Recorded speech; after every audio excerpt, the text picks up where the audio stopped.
Well, welcome to Bass and Brews Fishing Podcast. We did not have our usual intro right now because we had a technical difficulty with the go live, and we just spent 26 minutes and about 48 seconds of absolute awesomeness that only Frankie, That's the right. head cheese provolone palafroni, and I got to y'all.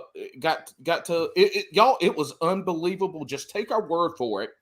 So, for all you non-long form podcast listeners, you're probably going to be excited because this bitch probably only going to be like 30 or 45 minutes because we done recorded 25 minutes of nothing. Nothing. See, this is what happens when Alex puts me in charge. I pressed the go live button. I pressed go live and it didn't go live. And my dumb ass was so excited to talk to Frankie. I didn't even double check my little live button up here in the top left to see if it was recording. Yeah, I see it now too. Frankie, I'm sweating so bad right now. Like I ain't embarrassed because this no lie, this shit was bound to fucking happen. Absolutely. But why the fuck did it have to happen now? Why now? This was so much fun. We had damn it. That was a good one. There was a good one. So if anybody missed, obviously y'all missed it. If you want to catch up, we're going to do a moonlight fireside storytelling section with Paulie Gorgonzola and Frankie P. Look, all right, I'm going to give y'all a quick roundup of what happened in the 25 minutes you missed. All right, we did our intro. We cracked beers. Frankie today cracked a beer from where? Two Roads, No Limits, Heffenweisen. I cracked my beer from last week, not the same one, a different one. The beer tropical thingamajiggy. Frankie introduced himself. We talked some banter back and forth. I learned him about saying angler and fisher. He also worked on his southern accent, which got a little bit better as we drink. We think it will get better. We talked about his story growing up fishing, and he learned that he caught a 27-inch jackfish on a rod that his neighbor gave him, not a pickerel, and he didn't eat the jackfish. And then we talked a little bit about being him being a co-angler slash non-boater. The ass cheeks of the bass boat. Yeah. We talked about, I drank some liquor out of a cup that says I don't get drunk and get awesome. All right, Frankie, what did I miss? We've got 3 minutes to recap the last 27 minutes. We talked, that was pretty much, you summed it up. Then we talked about literally the birth of Slay Nation, and you did a great rendition of what you thought my wife looked like and said to me when I was on my Facebook in the hospital. Yes. So here's where the story, it was, y'all, it's really good. We laughed so hard. But anyway, here's where the story gets really fucking good. Frankie, I cannot believe I didn't record this shit. I'm so pissed. I wish I was recording on my... Oh, look. Maybe Facebook was listening and I can call them and get an API of our conversation. It's worth anyway, So, Frankie, start at the point of being in the hospital with your wife giving birth. Go back to that shit was funny. That's worth repeating. All right. So Paulie asked me, how did Slay Nation come about? Where was that gap from tournament fishing as a non-boater to Slay Nation? So back in 2018, wife is preggo. We go to the hospital, and I'm on Facebook while in the waiting room or whatever. I can't remember where. I was on a couch, and the baby wasn't out yet. That's all I remember. That's all I remember. While she was in labor giving birth to your child, you were on a couch beside her in labor giving birth to Slay Nation. I think it's gonna be a small boat tournament. Yes. It's a kayak. Oh, it's triplets. It's a canoe. Oh, it's a jumbo. Oh. Hey, honey, what do you think? Hey, real quick, between breaths, real quick. Okay, what do you think if we do a small motor section too? Yes. His name is Starcraft. So I saw a post on Facebook in a Connecticut forum looking for a tournament director for a small boat series, kayak canoe, and John boats. And I'm like, oh shit, this is right up my alley. I've always fished off the canoe with the Jewish hammer. That's my boy David, the Jewish hammer. And I hit him up later that day.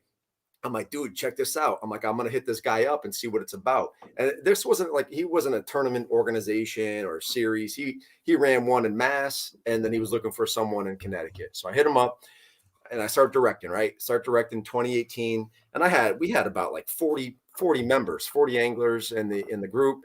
And then there's some things were going on that I didn't like, right?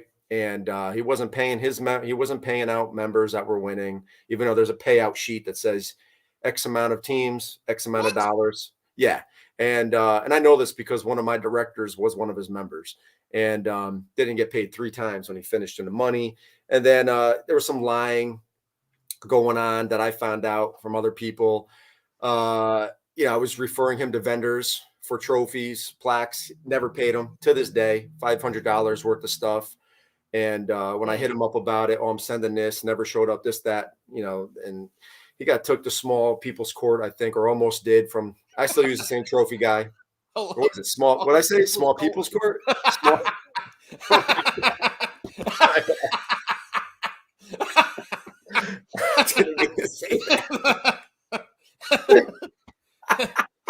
Look, I know Alex ain't here. I know he ain't here.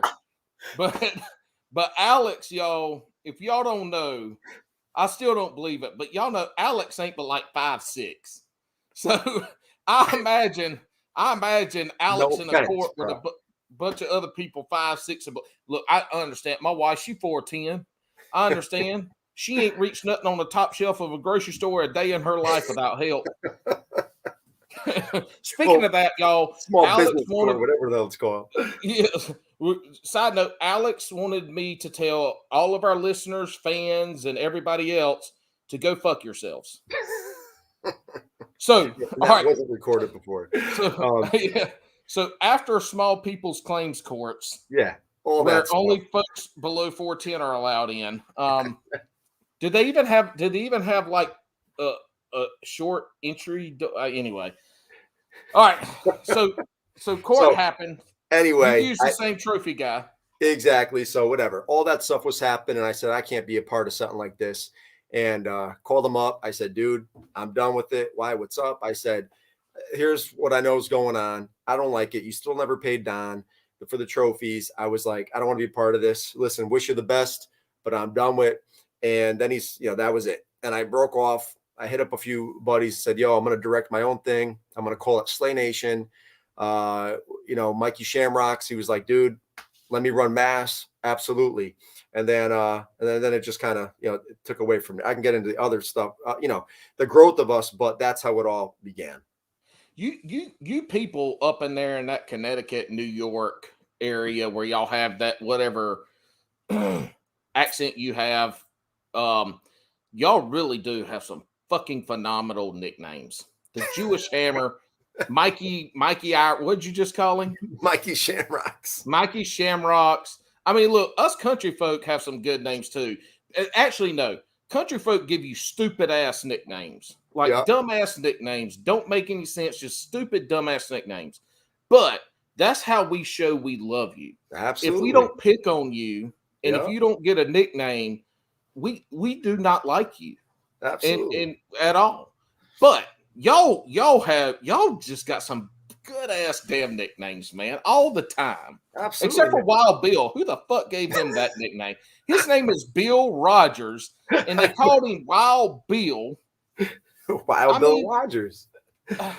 I don't know. It's not even a good nickname. I mean, I want to be Mikey Shamrock. Can I be Paul? I'm Paulie Gorgonzolas. You're Paulie Gorgonzola tonight, but we can call you Paulie Walnuts. That's a typical like Italians. Like if I got buddies named Paul, I'm a nickname guy, right? All my students, everybody, like that's just what I do. No, nobody is by their first name. Like if you're that's right, Paul, you're not Paul. You're Paulie, right? Or you're Paulie Walnuts. Or every time you call, I'll say something different. Yo, Paulie Chestnuts, what's going on? Let's hit the water. Yo, Paulie. What is it with associating me and my name with nuts? It just flows. It's like the Italians, like you watch the gangs like Joey Bags of Donuts, right?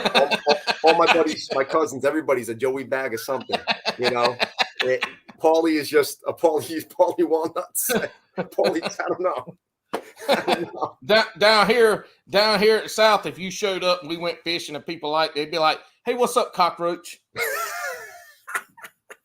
Or they'd look at you, go, "Y'all look at all this boy. He from Connecticut. He think he down here coon hunt. We're gonna call him Dog Turd. What's up, Dog Turd?" It's all love, baby.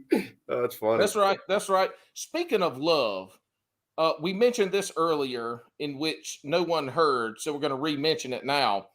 We by far are the two most handsome motherfuckers that have ever been on this podcast. That's right. Don't forget. We have beautiful beards, beautiful smiles, and you know we're made for the camera. We are made for the camera. Damn right, son. I know. That's right. Right. All right. So let's get back off of nicknames, back into fishing and Slay Nation. Yeah.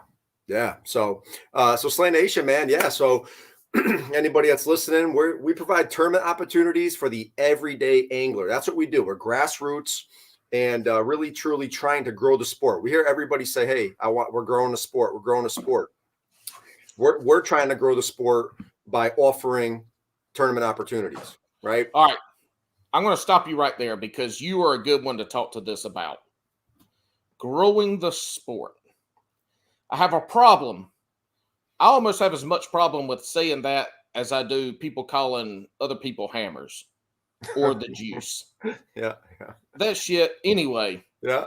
Growing the sport. When I hear Bassmaster, like when I hear professional anglers talk about growing the sport, what they talk about growing the sport as in growing viewership, because viewership gets us money. Yeah. Them money, right? Yeah. So let's use NASCAR. NASCAR grew the sport by not getting more people to race. They got more people to pay to come to the race. Yeah. And to buy apparel. Yep. And to buy the shit that people marketed, right? Yep. That folks sponsored. So when it comes down to, and I'm not saying this about Slay Nation, because I think Slay Nation is more probably right now, and it could evolve, and there's nothing wrong with that. Right now, you're more about getting people into the sport. So growing the sport from bringing people into kayak and small boat fishing. But in general, let's go to the kayak side, because I'm a kayak angler, and obviously you know kayak anglers.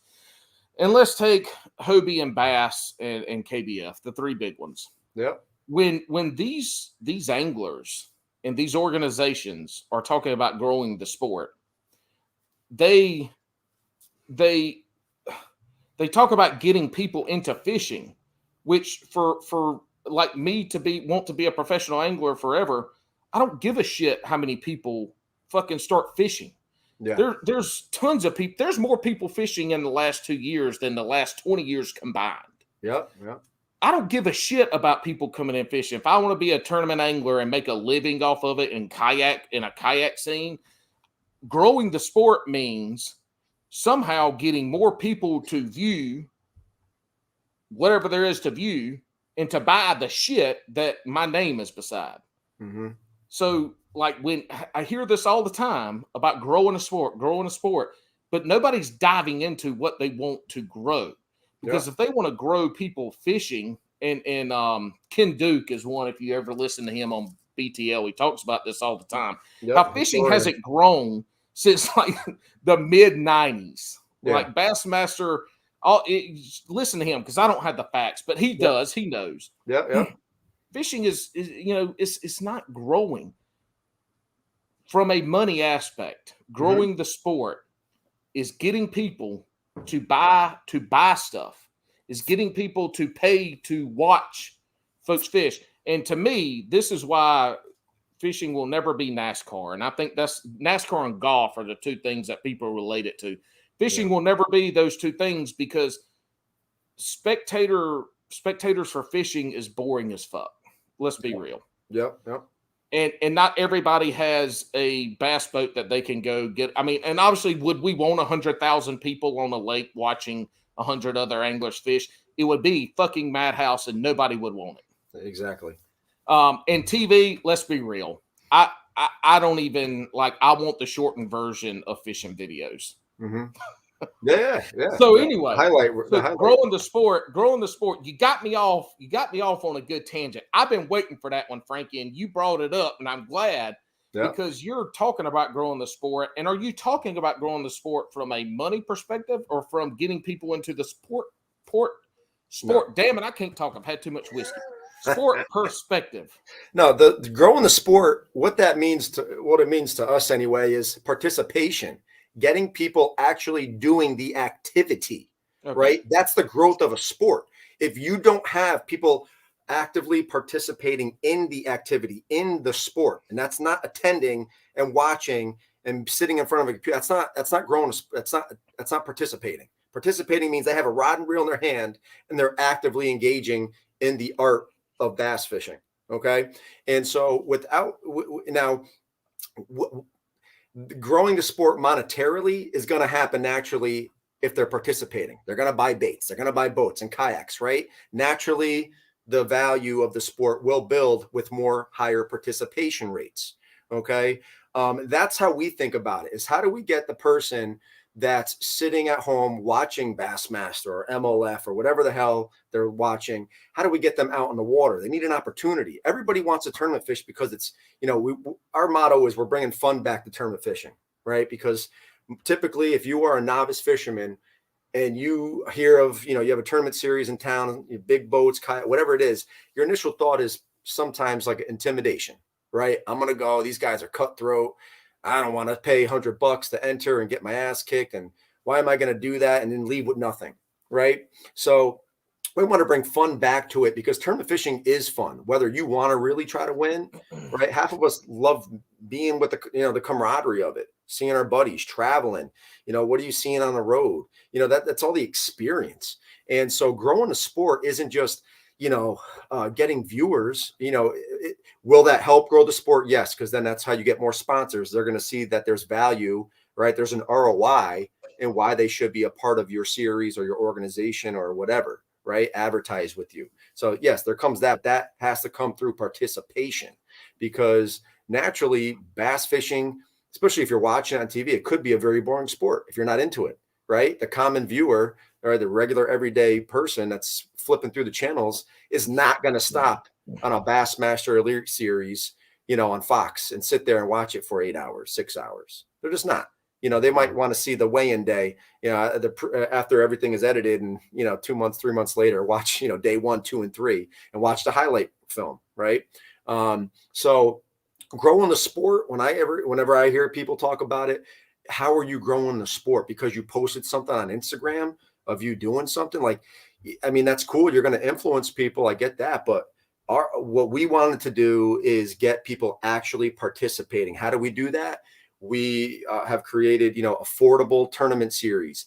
Yes, there's first, second, third, and monster bass payouts. If you don't win cash, then your team or your team number or you get entered in to win raffle prizes every single event. We give out 6 to 8. And also just, we're pretty active on social media. One of our title sponsors is Monster Bass. They've been with us 2 years, but they're a title sponsor next year. You might have seen, we post when you catch lunker in an event, it's not called lunker, it's rebranded to Monster Bass Club. I get your photo and we post it up on social media. People get to see, Paulie Gorgonzola caught a 23 1/4 incher out of South Carolina, South Carolina kayak series. So it's a different element. We're trying to highlight members, that, typically in a typical series, they're not highlighted, right? They don't, we're trying to really, how can we make it fun for people to want to keep coming back for more, right? And these are some of the things. All right. So highlighting the members, your Slay Nation members, that's an interesting point that you bring up, because that is a point that comes up from folks with MLF and bass and folks in the kayak world with the kayak angling, is how the organizations don't do a good job promoting the anglers. Yeah. and that's like, yeah, you have to have those superstars. You have to have the Jordans and the LeBron Yeah, yeah, James and the Kobe's yep. and the Tom Brady's and all these people. Like you have to put them on a pedestal. Yeah, you got to I have your mean, characters. Yeah, that's the drive that people want to see. They want to see that. yeah, But that is something that you hear come up a lot, especially in the kayak world. I've heard that come up in the bass stuff from podcasts, but in the kayak world, we hear that a lot. How these organizations aren't really, the folks that are the top in that organization from a standpoint, monthly, they're doing their little post online, but there's yeah. no, there's not that superstar type mentality with their marketing of Mm, the anglers in yes, there. And so yes. for y'all to be focusing on that, that's good. If you can generate some buzz with that, that starts to set you apart. Yeah, and that's what it is. And I mean, I'm in touch with the kayak industry because we offer this, right? So people don't know I'm on KBN. I watch I own a fucking KFL team. The Connecticut Yeah, yeah. Renegades. Like I'm in touch with everybody. I know Lunch Money, Jeff Mallett, all these guys. I watch Hobie. I see what AJ does. I watch Mhm. KBF. And I see what Chad and Christy is about to do. And I see it and I get it. And Ryan Lambert said some good points on it too. He's like certain organizations, you got to start highlighting your anglers, because here's how I look at it. Like our slayers, our members, we don't call them members. They're slayers. That's the brand. That's our community. And I think it sounds better than saying members. It makes them feel, it makes it puts them, they're valued, and I think a lot of them would say that about how they feel from our perspective. And that's what makes your series run. You know what I'm saying? You got to forget about that. Your sponsorships, they ain't coming if you ain't got any anglers. That, straight up, you got to start from the bottom up. Take care of the people that are taking care of you, and then everything else will fall in place. But I think there's a quality of it. And people have talked to me about this. Oh, what if someone were to come in and try to buy out Slay Nation? I said, please, no one's coming to try to buy out Slay Nation. One, and two, we're not there yet. Two, I just, we're not right now. Our focus has been for the last, 3 seasons is we charge a membership fee, but all that money goes right back into the organization. That's why they get everything in their membership benefit package. We're trying our best to give back. And I think, there's some organizations that listen without, you got to start taking care of these anglers. Otherwise you're not going to have what you want. It's just the way it is. And, we'll see what happens, but, Bass, for example, the Bassmaster Kayak series. We all know how lackluster was that first classic, the Kayak Classic. And I've talked to plenty of people about this and on podcast. Josh and I and Dark Waters talked about it over, almost a year and a half ago. Mm-hmm. And dude, they treated kayak anglers like they had no idea what was going on. The MC of that had no idea. He's like, oh, look at this, a 20-incher. Oh, wow, look at this. Oh, this angler's got sponsors. Would you look at that? And it's like, dude, I want to go through the screen and smack this guy. Like, what are you doing? What are you doing? Like, you know what I mean? So they have a lot to learn. And I think, I think the kayak industry is in a good spot, right? It's in the best spot it's ever been in as far as the tournament series go. There's no doubt about that. Nobody can argue that. But it's how do you get it mainstream to the point where MLF and Bass is? How do you get it so that kayak anglers can make a living doing this? What is it? There's maybe one or two or three that are actually doing it through sponsorships. People want kayak fishing to be Bass MLF kayak fishing. those organizations and that type of fishing has been around a lot longer than True. kayak fishing. Absolutely. A lot longer. And the kayak fishing right now is going warp speed. Yes. Fucking light speed ahead into what it is right now. And people won't. They want to be, elite kayak anglers just like the Bassmaster elites. Yeah, but they want it like this. Here's the sad fucking truth. Yeah. It's going to take time for it to happen. Absolutely. And it ain't going to happen overnight. Nope. And it's just like Bass is a successful organization. So they everybody wants to talk about them dipping their toes in and this and that. Yeah. Look, we ain't going to harp on it because Bass is there to make money. Yeah. Yeah. I mean, that's their sole goal. So yeah. But that's all right. To That's okay. But yeah. Oh hell yeah, they have to make money. Yeah. Otherwise, they don't exist. Exactly. And I think people don't understand that. Like, you can't expect everybody doing 100% everything back. Like, you can't do 100%. You need, it's got to survive somehow. They have cost involved, and you can go down the rabbit hole of tournament directors getting paid and shit like that for what they have to do and all this. But the fact of it is that if kayak anglers continue to self-promote and the big leagues help promote the anglers, it will get there. Yeah. But people aren't going to throw. But here's the thing: like Bass and MLF have viewership. Yeah. They have people that will watch their shit. Yeah. Like, if you want to start getting the sponsors out, and endemic's a terrible, non-endemic is terrible because that's a biological term. Yeah. So it's a terrible term to use for sponsors. Yeah. Anyway, whole fucking different story. But you want to get sponsors outside of the fishing world in there. Like, what? Okay, so Greg, you have 110,000 subscribers on YouTube. Yeah. I don't care. Yeah. Yeah. So I mean, there's going to have to be something, but to make a living is going to be a while away. But a lot of people that are pushing this are kind of in their 30s now or older. Yeah. And so they know that there's a time limit, an age limit coming up on that. Yeah. I get it. But I mean, look, Guillermo Gonzalez made like, what was it, fucking $90,000 was it this At year? the KBF? At the championship? No, his whole season? We make either 70 or 90. Oh, I don't know the exact. I know he made. I know a shitload of money he made. Yeah. Now he's way above. It drops off after like 4 or 5. It drops off considerably. Yeah. But just in general, like, that's a lot of money, and so I think there's potential for it to get there. Absolutely. Nobody knows how to get it there yet. That's the stepping stone. Yeah, they need to. The kayak, when you look at the kayak anglers, and there could be, you need to start having some characters. You need to start having somebody that the viewers, consumers, or we're going to call them followers, can kind of gravitate towards or grab onto, like excitement. Like Mike Iaconelli, for example, right? Mm-hmm. He's one of my favorite, right? Mm-hmm. And we support the Ike Live show and Bass U.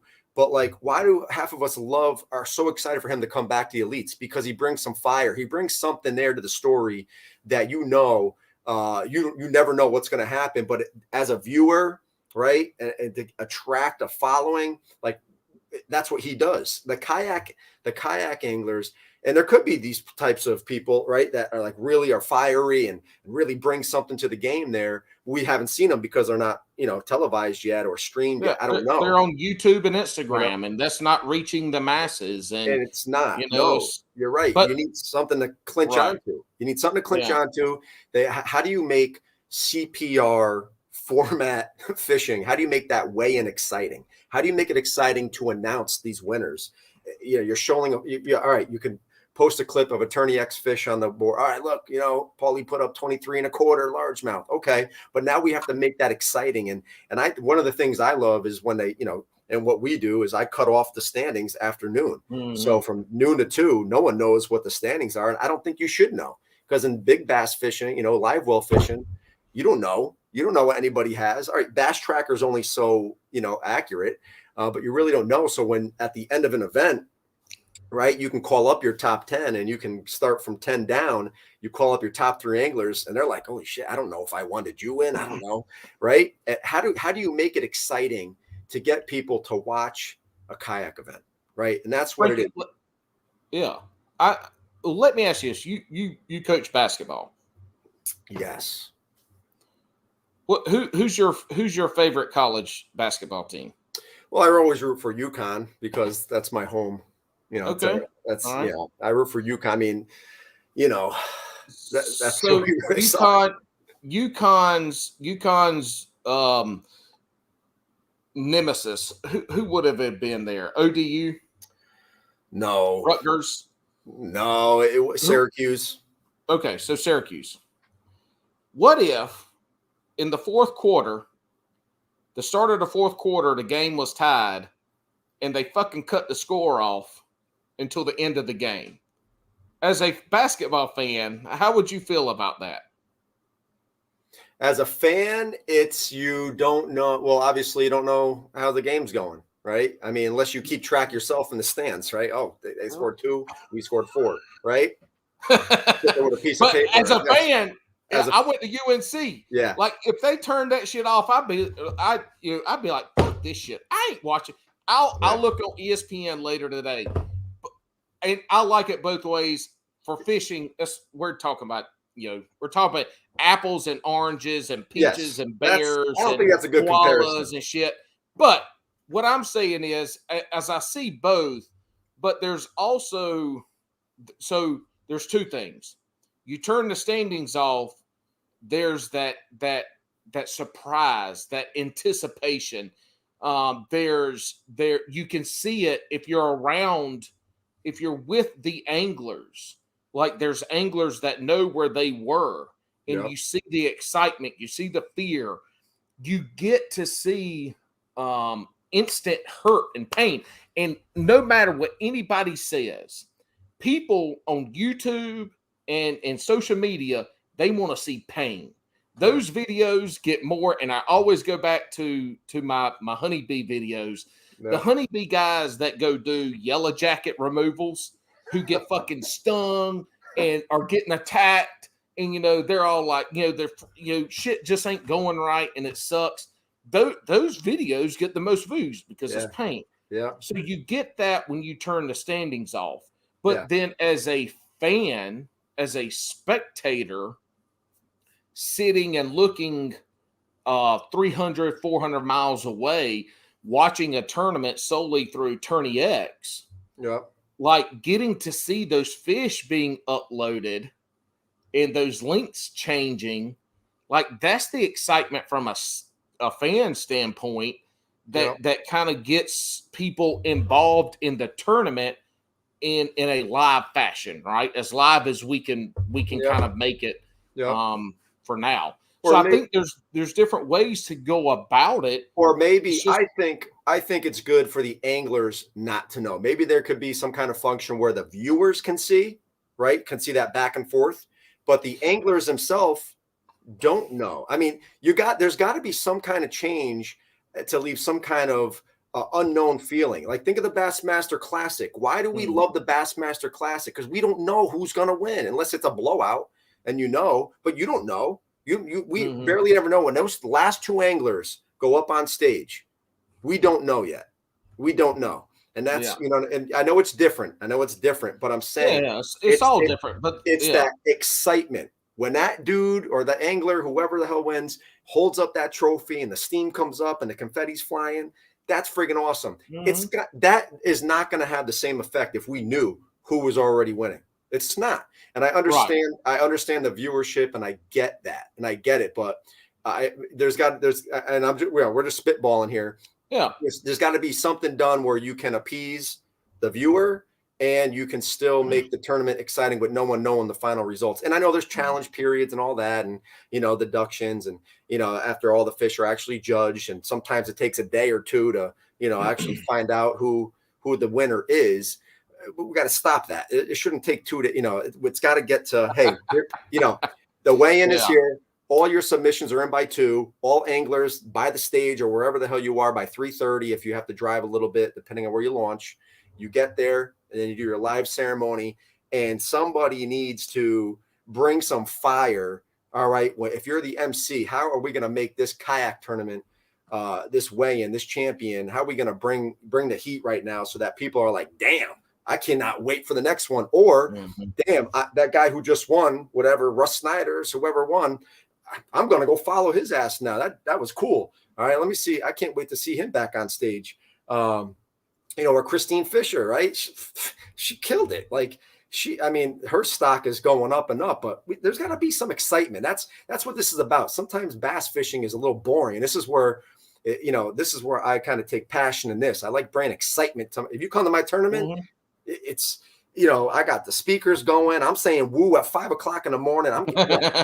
My goal is to get 50-year-old guys jacked at 5 a.m. in the morning to go fish, or the skunk. Who cares? The point is, the point is, we got a team called Just Casting up here. The point is, how do we make it as much fun, the experience, right? Now I know that there's a difference between Hobie, KBF, and Bassmaster Kayak Series. I get that. It's competitive. I understand that, but you could still make it fun, exciting, and want people to watch again. How do we do that? That's one thing that's also missing. It's not exciting right now for anybody. Unless you know it, it's not that exciting. Let's be honest. I sit there and watch Tourney X all day. Okay, all right, it's cool. It's not really exciting. Even the weigh-ins sometimes aren't even exciting. You're just like, okay, someone got a check. All right, here's a trophy. Here's a few pics to post on social media, and that's it. That's it.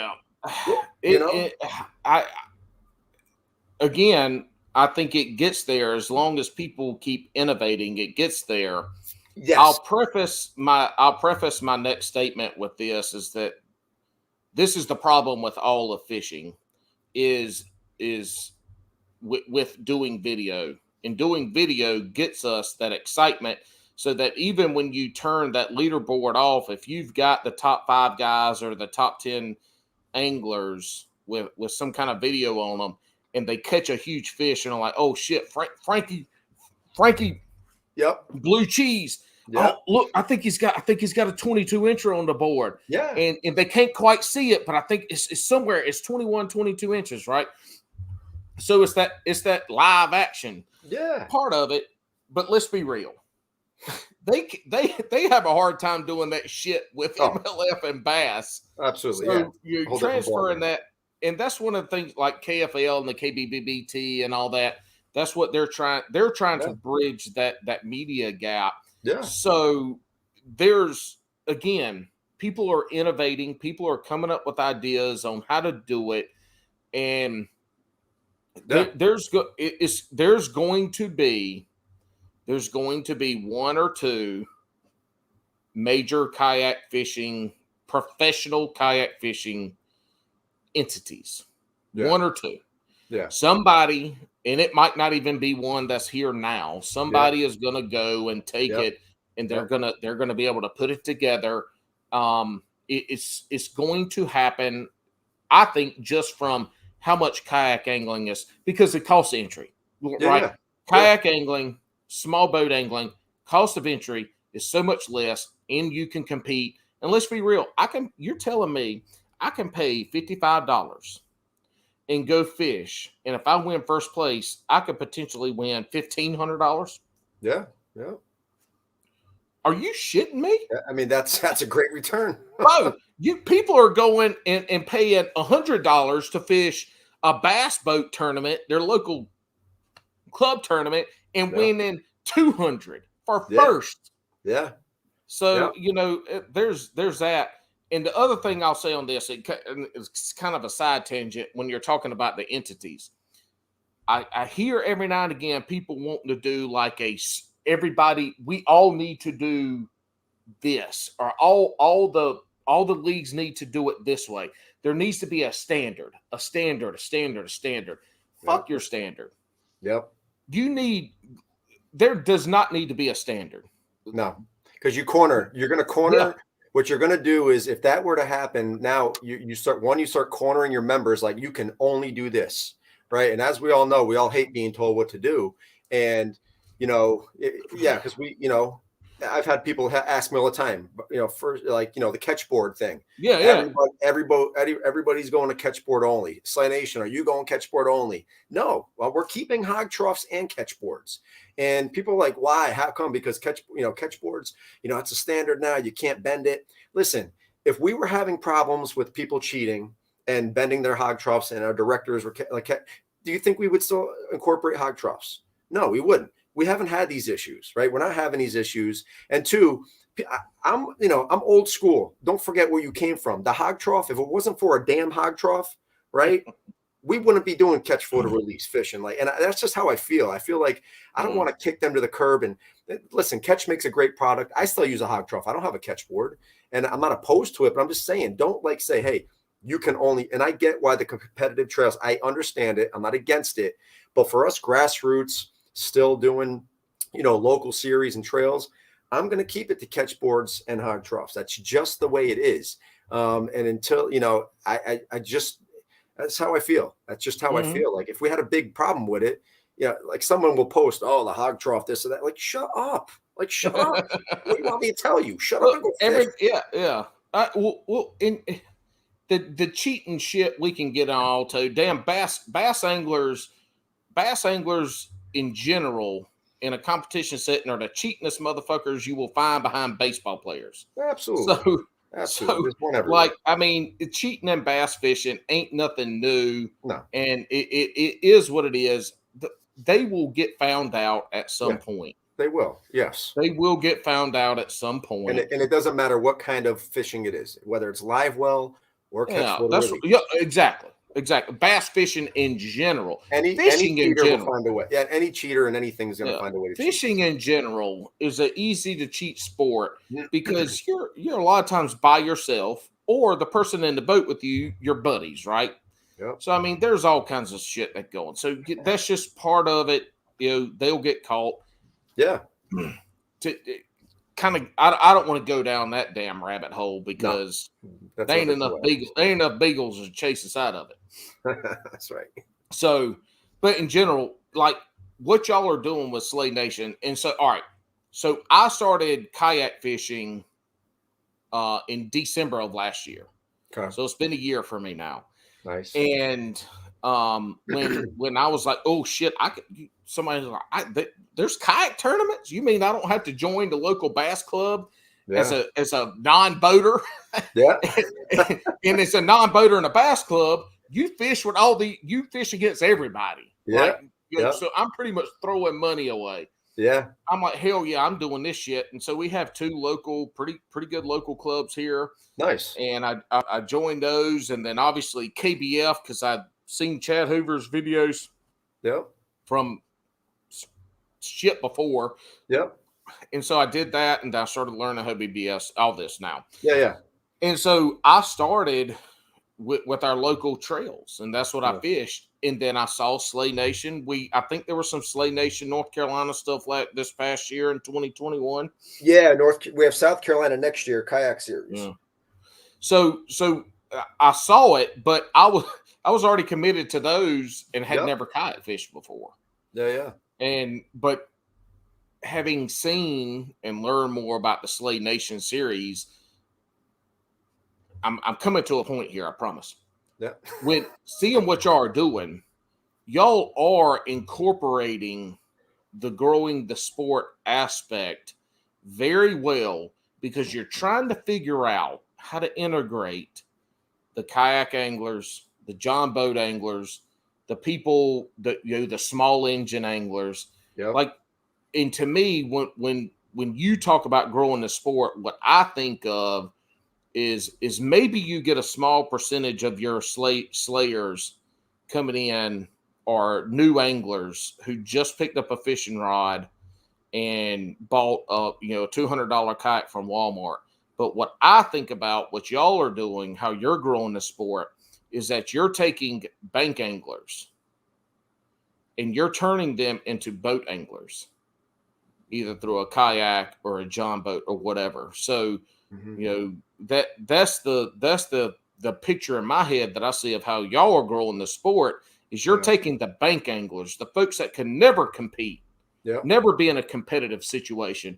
Yeah. And they're able to get in a kayak, a John boat, or something else, or be a partner with somebody with a kayak, John boat, or small motor, and getting them into that competitive side of angling. That's what I see. Yeah, and that is part of it because on other podcasts I've been on, they say, what's going on with Slay Nation? How does it grow in the sport? And I said, listen, go take a ride down a bunch of neighborhoods in your area I guarantee you're going to see a john boat, a canoe up against the back fence, something that hasn't been touched, because there's no opportunities for them to get in there, or they're just like, I don't own a 50, an expensive bass boat or whatever it is, right? And I know we all say expensive bass boat. You don't need an expensive bass boat to fish a big boat series. You can get a used one, all that, right? But that's what it is. Frankie, that bitch still expensive. Look, you got to put gas in that bitch. You got to insure it. You got to haul it up and down the road. And then your wife backs the bitch down into the damn ramp crooked and skins up your gel coat and rips off your fender, pulling it up. And then Jim Bob's been drinking natural lights all day. And he comes in to park in beside you. And what does he do? Oh, he runs into your trailer and knocks your damn bumper boards all fucked up and dents your doors. And what does Jim Bob do? Tim, I was like, oh, that motherfucker screwed, and moves over to another spot. No, Jim Bob. It's so true. Damn Jim Bobs. But, that's what it is. It's how do we get these people, that are just bank anglers and just kind of messing around with the sport. They want to learn, right? They want to get out there. They watch it on TV. They hear their buddies talk, but where can I do this? Right. And that's how, that's what we like to offer. And that's really how the Lady Slayers online series was born. I'm sitting here, I'm like, there is, I'm a fish head, right? I always follow, I try to stay in tune with what's going on in the industry. I'm like, I want to let's offer something for lady anglers, right? It's a nationwide online series. You could fish from the bank, from a boat, from a kayak, from a canoe, whatever the hell you want. And you participate against other women around the country. What's going to come out of that? Camaraderie, learning, friendships, all that. And that's exactly what's starting to happen. We just had our first year with the Lady Slayers. We had about 35 lady anglers signed up for that series alone. And then this past year, we almost hit 100. And that's Coley and Texas, and Tiffany. And I can name off a whole bunch of the lady anglers that I became friends with, and they all became friends. And it's just an opportunity because some of these lady anglers now they've had the confidence to go fish in any other fishing tournament, like a live event, right? Big boat, small boat, kayak, whatever it is. That's what it's about. That's what it's all about. It's a stepping stone, right? We get the novice, we get the middle of the pack, and we get Possum King, right? We got Mark Pendergraft fish in Texas. We got Brian Howell fish in Texas. I mean, we have some great anglers that fish our series, right? We're not just beginner. We get it's a melting pot, right? It's a melting pot. How do you grow the sport? There's got to be some kind of, you got to bridge the gap somewhere and then grow from there. And, little small local trails like us, we're going to help push those next series to try to get to the next level, right? That's our job, that we're going to grow the sport and hopefully help lift it from the bottom and eventually, get that, flowing up to the top. And that's what we're trying to do. We pride ourselves on that, and also social media. We try to do a good job posting our anglers, highlighting them. And that's why we're doing Slay Station, and to highlight that. Talk about Slay Station, because I'm interested in that. To hear if you can. To back up one before you get into that though, because you keep talking about highlighting anglers, and then you talked about the grassroots part. It sounds like that you want Slay Nation to kind of be the farm system, to take somebody to get them into competitive angling, kayak, small boat, whatever it is. And for them to be able to create that base to become a competitive angler, and then to go into whatever upper echelon they want it to be. Am I reading that right? Is that kind of what you're looking for them to be? Well, it could be a stepping stone, right? And it could be, and I've seen people do that, right? We've had Slay Nation members do that. They're like, hey, I fished 2 years in the small boat series. I got really good. I won a bunch of events. I want to take it to the big boat stuff. Awesome. You built your confidence, and that's growing the sport. And that's truly advancing people, right? And giving, now they're reaching different opportunities because they were able to fish with a grassroots level beginning. even with like these kayak, like KBF, right? We all know no one likes to come to the Northeast with these kayak events. They always say that Northeast never shows. I've been hearing it, right? We've heard it for the last 3-4 years. Well, guess what? Maybe if you reached out to some of the local series that have good showings and high memberships, maybe if you reached out and partnered and we can help push for you or with you, and then maybe you can get, 200, 250. We're about to do something this August. It'll be the biggest event we've ever done. We have never done like a big national thing, right? Because we're still brand new. People don't understand that. Like, I think we've been around 10 years. We're only heading into our 4th season. Shit, dude, y'all are an old ass motherfucking man 4 years into kayak fishing. I know, right? I mean, literally, like dog years. 4 years is old. That is there ain't many things out there older than y'all. There's some. It's true. I mean, Jeff Malott. I mean, he for whatever reason, dude looks like he's 30, but he's 50 almost. I hear he's 5 years off, but we're gonna call him 50. But I mean, he's one of these folks that started in 2010, 2011. Yeah. But in general, what you're doing and what Slay Nation is, I mean, that's 4 years in. That's a long damn time, Bo. There's a lot of organizations that have started and failed in between that time. So I mean, you are an industry leader, but you're so different than the big three. And then I guess you can pull in the All American now, but they are young. Yeah, but you're very different. I don't feel like we can compare what you do with what they do. No, we can't be. We're not we're not as popular. 2, we don't do any national events, which, stay tuned for next week. I was with my buddy Armando at Bass Kayak and Beers. So I love Armando. Yeah, it's my good boy. So we recorded 2 weeks ago, so that'll air next week. And we talk about that stuff, and we talk about the future of Slay Nation. He was like, hey, you ever think about doing some national kayak meetups or, series? And I said, in the future, that's on the game plan. Like we're going to do something big this August in the Northeast. And I don't see any reason we can't hit 150, slayers to show up and fish. There's no reason we can't hit that as a minimum. And, that's just going back to these larger trails, try to partner a little bit more with your local series. Well, we will push people. Like, I guarantee you, I will get Slay Nation members to go to these bigger, top 3 type events if they come up to our areas. And I get why they don't. Connecticut, stay away. The parking and permit stuff. Permits are easy. We only get so much parking. That's what KBF had an issue when they were here in Candlewood. And I knew that was going to happen. I was like, why'd they choose up here, Connecticut? Great spot, but the parking sucks. And so, and we want to partner. That's the thing. We like to partner. My new directors are like, hey, I want to, Southern Nevada, AJ, new kayak series, a new state for us. He's like, hey, is it okay if I partner with, the, West Champion, the California kayak series? Absolutely. Absolutely partner up. Hey, they say we can send our top 5 anglers to their championship, blah, blah, blah. I'm like, absolutely. That's what it's all about. I will never say no unless it's something I don't, I'm like, I heard some shit about, I don't want to be associated with them. No, but, as of right now, we're not turning any opportunities away unless I feel, it's just not a good idea. But we're and you said it. Y'all are, and people will tout this in the kayak world, the grassroots. All your local clubs are grassroots, but you're reaching out and creating grassroots with Slay Nation, which in turn, in all those smaller grassroots, seeds that you're planting are a part of the Slay Nation, right? Yeah. And so that makes your organization be able to reach more people.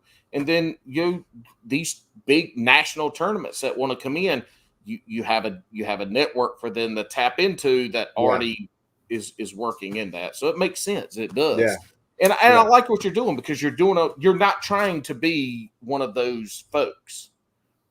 You know your identity, you know your purpose, and you know what you want to be.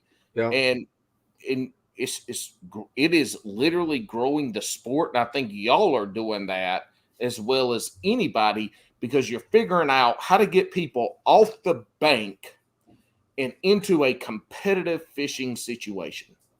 And that's what it's all about. It's how do Yes. you get people to participate in the opportunity? Right. The opportunity Small boat, is our tournament, kayak, right? small Exactly. engine. Yep. Yeah. If it floats, it's a boat. Yeah, if you want, we have our next generation online series. That's youth, 8 to 14-year-olds. Last year was the first season we offered that. The whole point of that was, one, to get, how do you bridge the gap between like technology and getting kids outdoors? Tourney X, right? These kids, like that's kind of incorporating some technology. How do you upload a fish? How do you, log into the app? You have your timestamp. You got to check in. You check out. You got to go on to see your standings. You could share that with your boys. Right? How do you, and also, I mean, I can't tell you how many, all your homies. We had moms taking their sons out, right, to bring them to the local pond. We had uncles taking nephews out. I mean, that's what it's about. How do we get these kids up and out? But it's tournament fishing, man. Like, I have students that are like, they call, at my school, they call us by our first name. They say, Frank. I had a student, he's an 8th grader. He's like, Frank, you want to go fishing this winter break? And I'm like, Tone, you're the man. I was like, I wish I could, but we're just busy, and I got my own kids to watch. But the fact that, he wanted to go out with me, and I talked to him about this online stuff, how are we growing the sport? And it starts from the bottom. It starts from the bottom. And that's what I'm passionate about, that. And so are our directors and our team. Is, we don't need to be the big pros. I don't need to be, pro staff for friggin' that, that's a whole nother rabbit hole, right? We got sponsors, where, I could be pro staff for everybody that we partner with, right? But I don't care about that. I don't care about that, right? We care about taking care of our Slay Nation members, right? If I see another club that charges the membership fee and they don't list where that membership fee is going, and that's why we always list what is included, right? Yeah. Because I think transparency is big. And that's what one thing we're trying to do. Like, I'm always on my phone, or, I know some organizations, right? You can text. Some organizations you can't just text the owner and be like, hey, and ask a question. I'm like constantly, it's like, these are all my friends. They're like, Frank, how about this? Frank, how about this? Oh, the date's wrong on this. Oh, I got to go on the website. Thanks for letting me know, and so we're an open book here. It could be busy at times, absolutely, but transparency and taking care of who's taking care of you is really the backbone of what we do here. Well, I'm so glad that you gave me your cell phone number, because I am a professional at sending booby pictures for birthdays. And I know your birthday. I know your birthday is June 20th. Close. July 20th. Maybe. That shit. It's one of them 20th, because you got the shit posted on Facebook. I know I do. Because you were 6 months. I'm December 20th, 1981. Oh, no shit. Yeah. How's it feel to be an old fuck? Don't even say that, man. It feels great. It feels great. How does it feel? Welcome to the club, bro.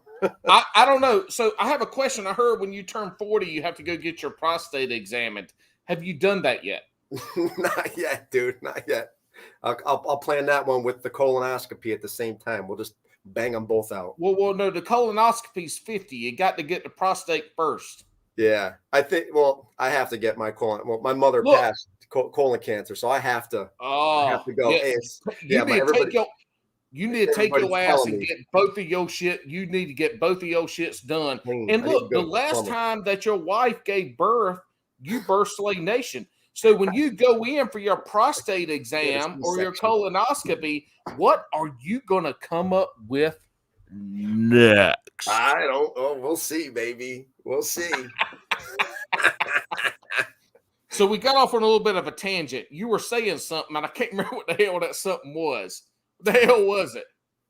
I don't remember. The growth. I don't either. Participation, growing a sport, Slay Nation's beginnings. I don't remember what the hell we were talking about.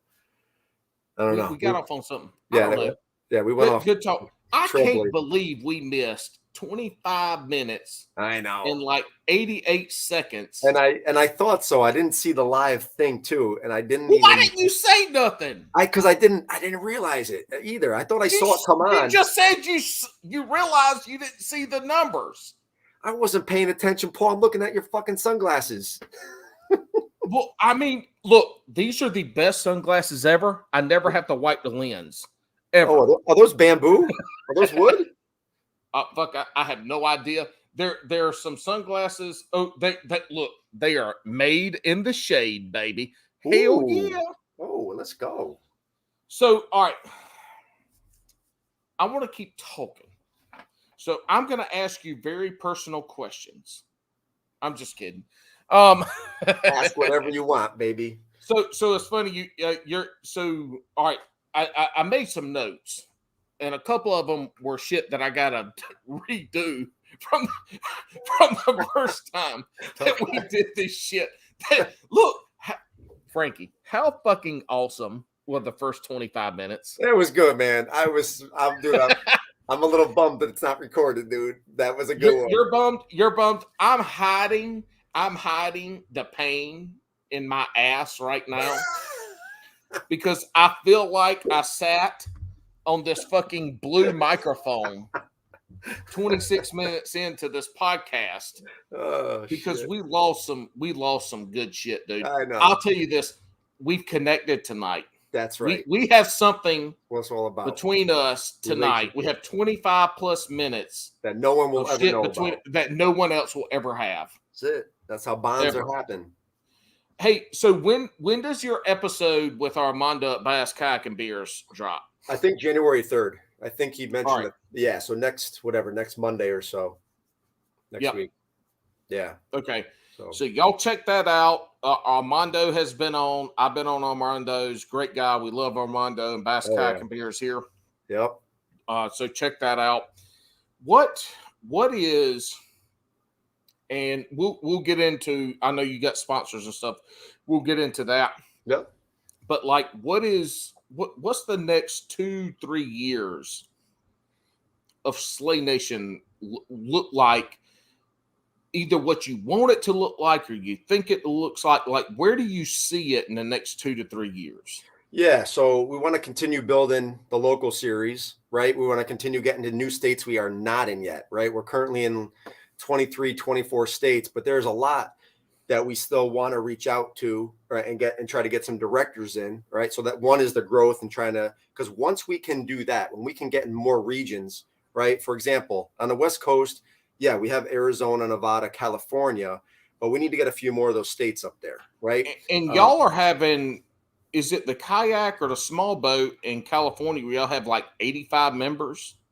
Yeah, California, our small vessel series in Cali, they've been our largest trail since they've been on board with us. They're heading into their third season. He's always had 80 plus. They're converting to a horsepower series next season. Okay. They got 80 plus. I mean, we have a bunch of our trails that have, 45, 50 plus, across the board, so real quick, 2019, we were in 7 states, which we didn't plan to be in 7 states. It was just Mass and Connecticut. So we're in 7 states with 150, we had 150 slayers. 2020, 17 states. We had 365 slayers. And then last season, our target goal was 500. We had 21 states on board with just shy of 700 members, right? And so we want to continue growing that, right? We have to continue growing that. And so continue building local series so we can start doing regional events, right? That's one thing we want to do. So we can, like, for example, this August, we're going to do in the Northeast, the Slayers Ball. It's going to be somewhere in New York, not sure where.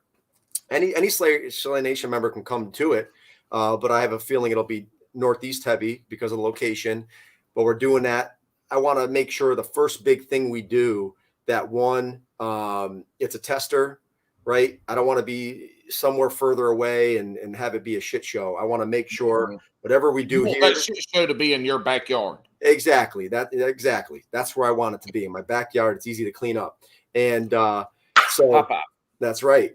And so I want to make it really fun. I really want to, build off of that and do some national stuff, right? Want to do some national stuff as far as like Slay Nation meetups. You're a slayer from across the country, central location. Let's do it, you know, and have all these John boaters and kayakers and canoers and everybody just collide.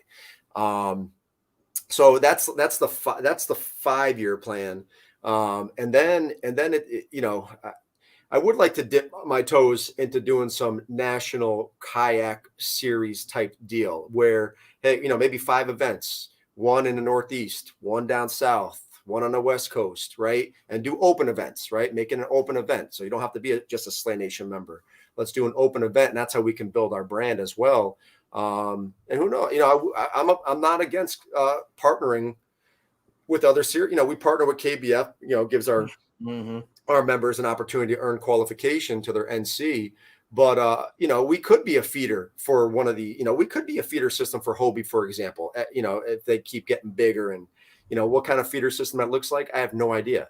But, you know, I think these bigger series are going to have to really start looking to partner with these local series. That's the blood of everything, right? You got to, you know, Redman's, you know, the Bass Open series, all that stuff. Showing your age, like, showing your age with Redman's.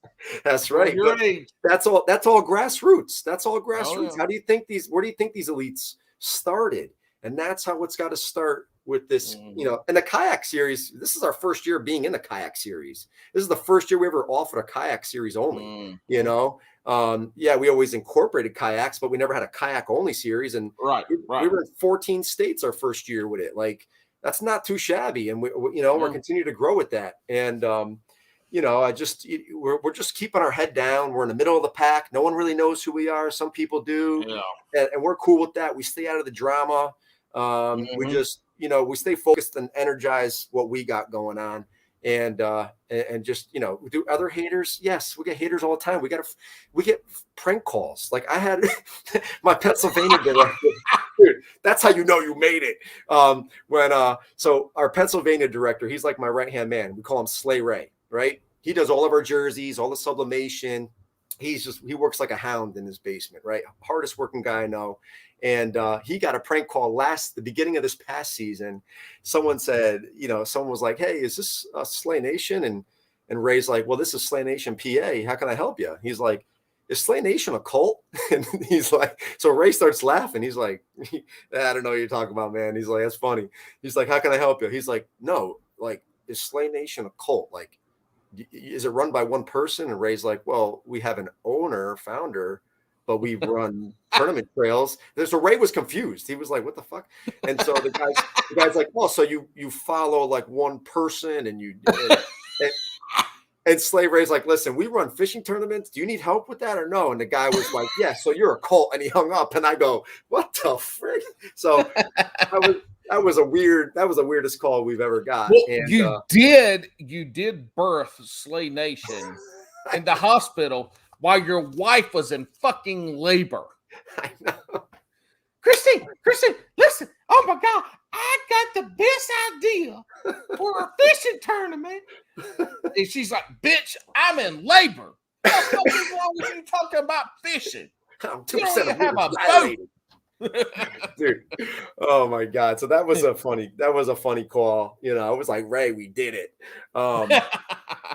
You know, and I barely ever post on any Facebook like forums anymore. We get shit, even Connecticut, dude. I don't fish, and you can ask Wild Bill this. I don't post in any Connecticut Facebook forums because people just roast, and I can't handle it sometimes. I either get back or I just have to delete it. It keeps me up, and I don't know why. I've learned. I had to teach myself how to like get past that and use it as fuel, right? And it has, but. We like I said, we just energize what we got going on. Look, but it's fun. I'll tell you this. I haven't got any negative feedback on the podcast or anything. Yeah. And you know, we might I don't fucking know. Alex is gone. That's his fucking I'm here to be a pretty face and fucking funny. But yet here I am having to do all the fucking shit. I'm the one responsible for not fucking hitting go live and missing 25 minutes of a great episode. But shit. If somebody did have some fucking shit to say, I don't fucking care. Yeah. You know why? You know why? You ain't paying me for this shit. Yep. I ain't getting paid for this shit. I Yep. come on here and talk whatever the fuck I want to talk about Yep. with the people I want to bring on, and we have a good time. That's what we want to do. Yeah. And that's what Slave Nation does. Y'all set it up so people can go fish, and they can fish competitively at whatever level they want to. If they just want to fish competitively and luck into a win, or if they're trying to fish competitively to practice to make it to the Kayak World Bass Fishing Championships of the Hobie BOS Series, KBF, let's put them all together. They can do that. And so that's, you think of it like that, is you're opening the door for people that never had a door to walk through. Yeah, exactly. That's exactly what it is. Because, the fishing industry, the everyday anglers, us weekend warriors, us doing it for a hobby, doing it for fun, we are the majority. We're the majority. We are the people that make these other organizations and tackle shops and bass pro. We are who make them rich, right? We're the consumers. We're buying. That's us. We need something for ourselves, right? We need to start taking care of ourselves. Yep. And Frankie, let's back it up, because both of us fished as non-boaters, not co-anglers. Yep. As non-boaters. Yes. And we saw, this would, for me, this would have been 2005, 2004, 2005. Okay. You fished bass or FLW, whatever your local club was. Yep. And you either had a boat or you fished non-boater. Yep. That was it. I had to pay the same amount of dues. Yep. I had to pay the same entry fee to every tournament. And I competed against everybody. I competed against the boater I was fishing with. Yeah. I competed against every other boater. Like, that was the only way I could compete. Yeah. If I didn't have a boat, was as a non-boater. And so we came up in that era of, if you wanted to be a competitive angler and you didn't have a boat, you had to be a non-boater. And we all know that shit that's not easy fishing. If you're successful as a non-boater, you got your shit dialed in to be a non-boating angler. You're just, honestly, if you're a non-boater and you're just getting lucky on the spot the boater took you to, right? Yeah. That's it. It's, you got to a spot at the right time and you're using whatever the right lure at that specific time and place. That's it. Because, and I'm not, and anybody that's going to watch it's uncontrolled variables. There you go. It's out of your control. Exactly. It really is. And I mean, there's good and bad to that. The good thing about being a non-boater is, one, if you're fishing locally, you will learn the local waters, right? By getting out there on the water. So you'll learn different spots and things of that nature. Sometimes you have a great boater that will say, hey, Frank, we're going to head to this point because there's fish on a lay down over here. I was just here 2 days ago, blah, blah, blah. And you ask questions. That's the one advice I will give you. If you have a boater that's talkative, not all are talkative, but let's just say the majority are, ask questions, because they will talk to you, right? You got to idle out until you can actually blast off. So I used to ask that. This guy, Chris Bueller, he works for Shimano. Now he's high up there. He was sponsored by Lunker City, is headquartered out of Connecticut, right? And so, Sluggo, that's in Connecticut. Baby. Yeah. And so that's old school, another old school Sluggo. Old school, but they're still rolling. And so, yep. You go on the Housatonic River right now for schoolie stripers, and they kill that all day. What the fuck did you just, the what river? What? The Housatonic River schoolie stripers. Schoolies. So that you come down here saying some shit like that in the South, and you probably gonna get your ass beat. Small stripers, all right? Are you saying you looking at my school children? No, right? Anyway, all right. So Chris Bueller, he took me out, and in my club at that time, the ABA, I looked at him as like the Kevin Van Dam of our club, right? He was like just doing stuff that I never even thought of, and I learned a lot just hearing him talk. Then I got to fish with him. So I said, I'm going to lick this opportunity. So we're idling out. He's like, Frank, we're going to hit this big, this weed line up here. It's on a hump, blah, blah, blah. And I know there's fish there. There's smallmouth there. So I stop him. I go, Chris, I go, I got to ask you this. Now, this was like 2007, 2008. I'm like, Chris, how do you know? I asked him this. I said, how do you know there's fish there? Because I never could understand that concept. This is 2D sonar, non-colored 2D sonar. Yeah. And I'm like, dude, how do you know there's fish there? And he starts laughing. He's like, because you go off the time of season, the time of year. He's like, I was pre-fishing. He's like, I've been fishing on this body of water for 20 plus years with my dad. And I'm like, okay, so we go there. No lie. He says, here, use a fluke, which is one of my favorite ways to fish, right? Weightless fluke, a Zoom super fluke, white one. I pop it on. And he's like, just cast over this. So we're casting at the same time. And I had a limit within a half an hour. That was the first time I ever had a limit in tournament fishing, right? Because one, he took the time to show me, and he didn't care. He ended up winning the event, but you're not always going to get a guy like that.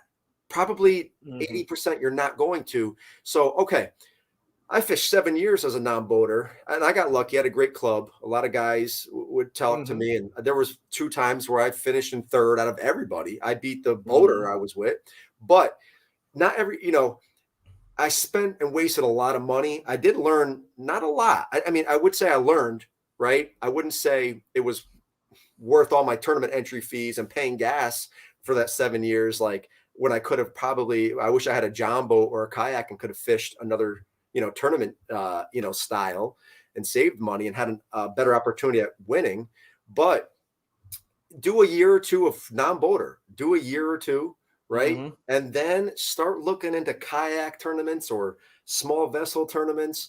Because next thing you know, like you got to start learning how you want to fish. Right. You got to learn how you are an angler. You're just going off the boater.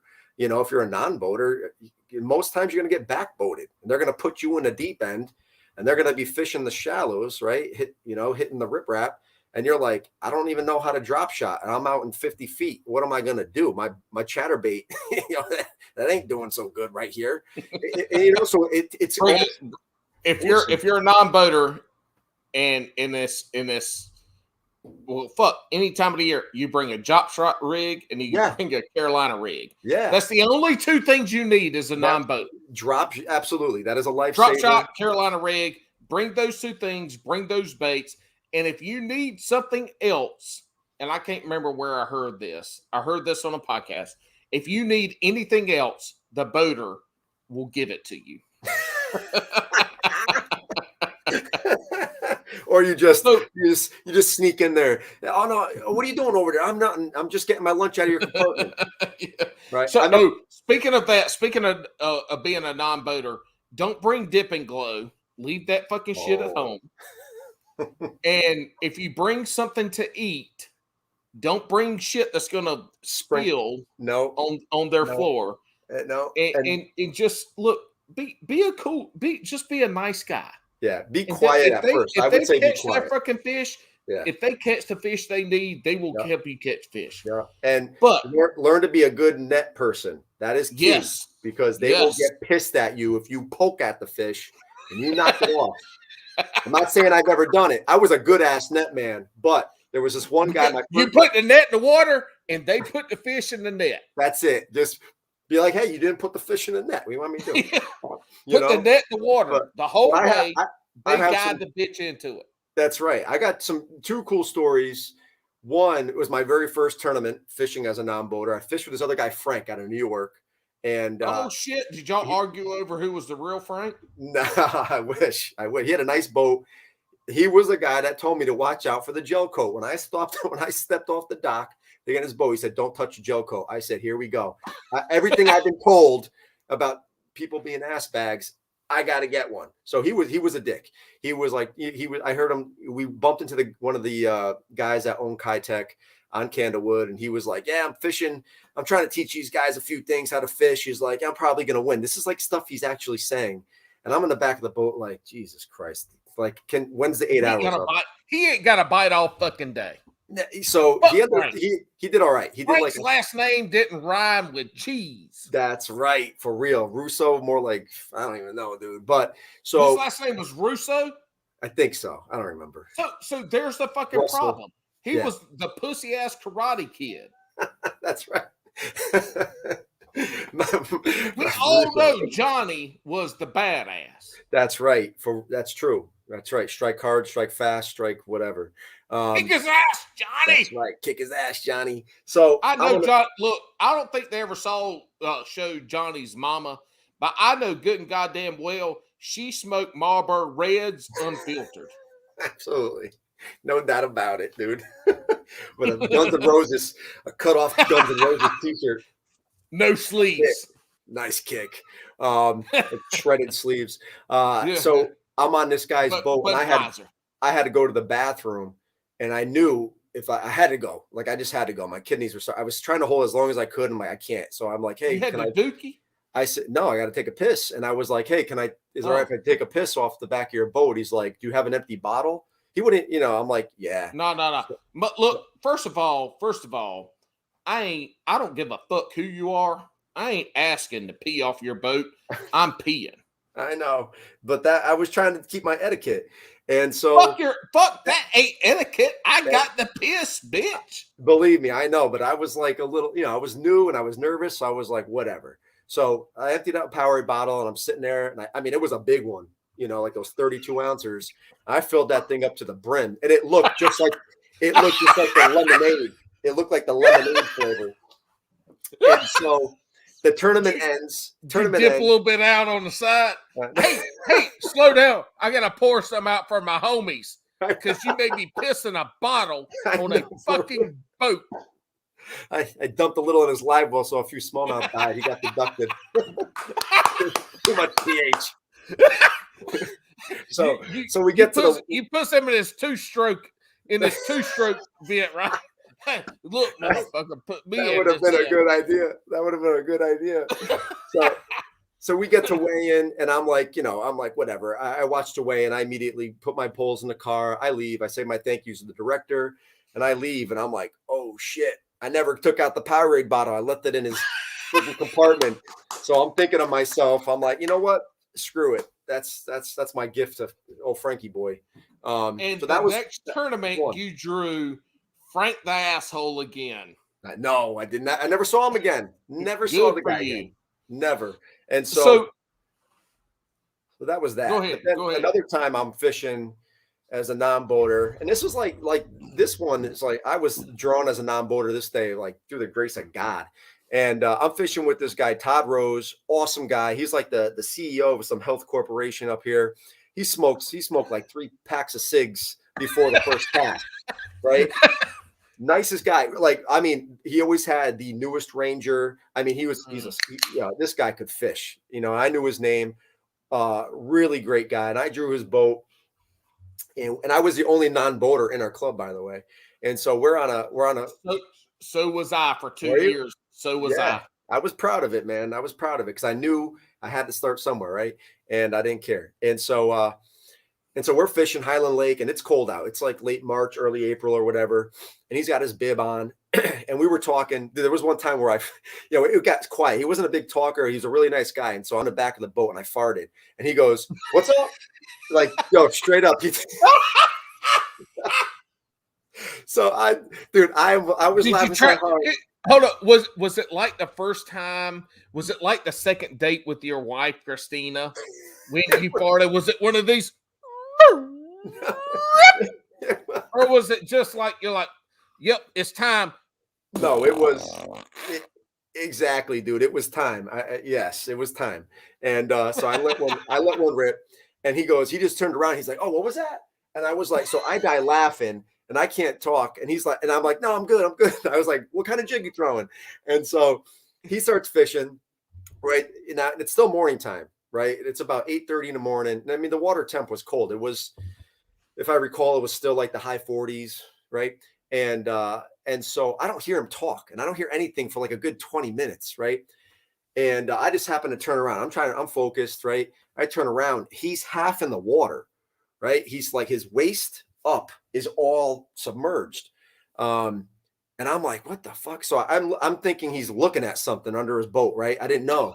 And dude, he's got some goggles on.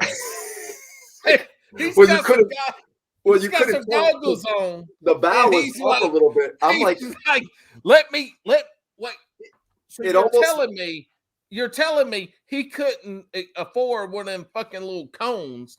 So he's got half his body in there with a snorkel. I don't think that shit's legal. I think that's he should funny. have been DQ'd. That's funny. Well, I thought he had something tangled. It looked like he was looking over the gunnel a little bit and like was untangling something. And But you're saying he was underwater. Yeah, well, he was. It was weird because I was like, this bitch just died of a heart attack, and Frankie's like, God damn, he must be hung bad, y'all. This bitch is he's in the water. His feet are all twitching and dangling. He can't get that shit.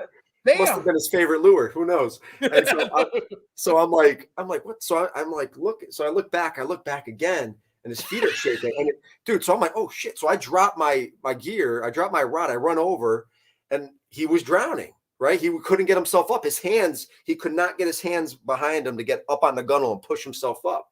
And so I run over. I pull him up. He comes up, gasping. Oh, he's spitting.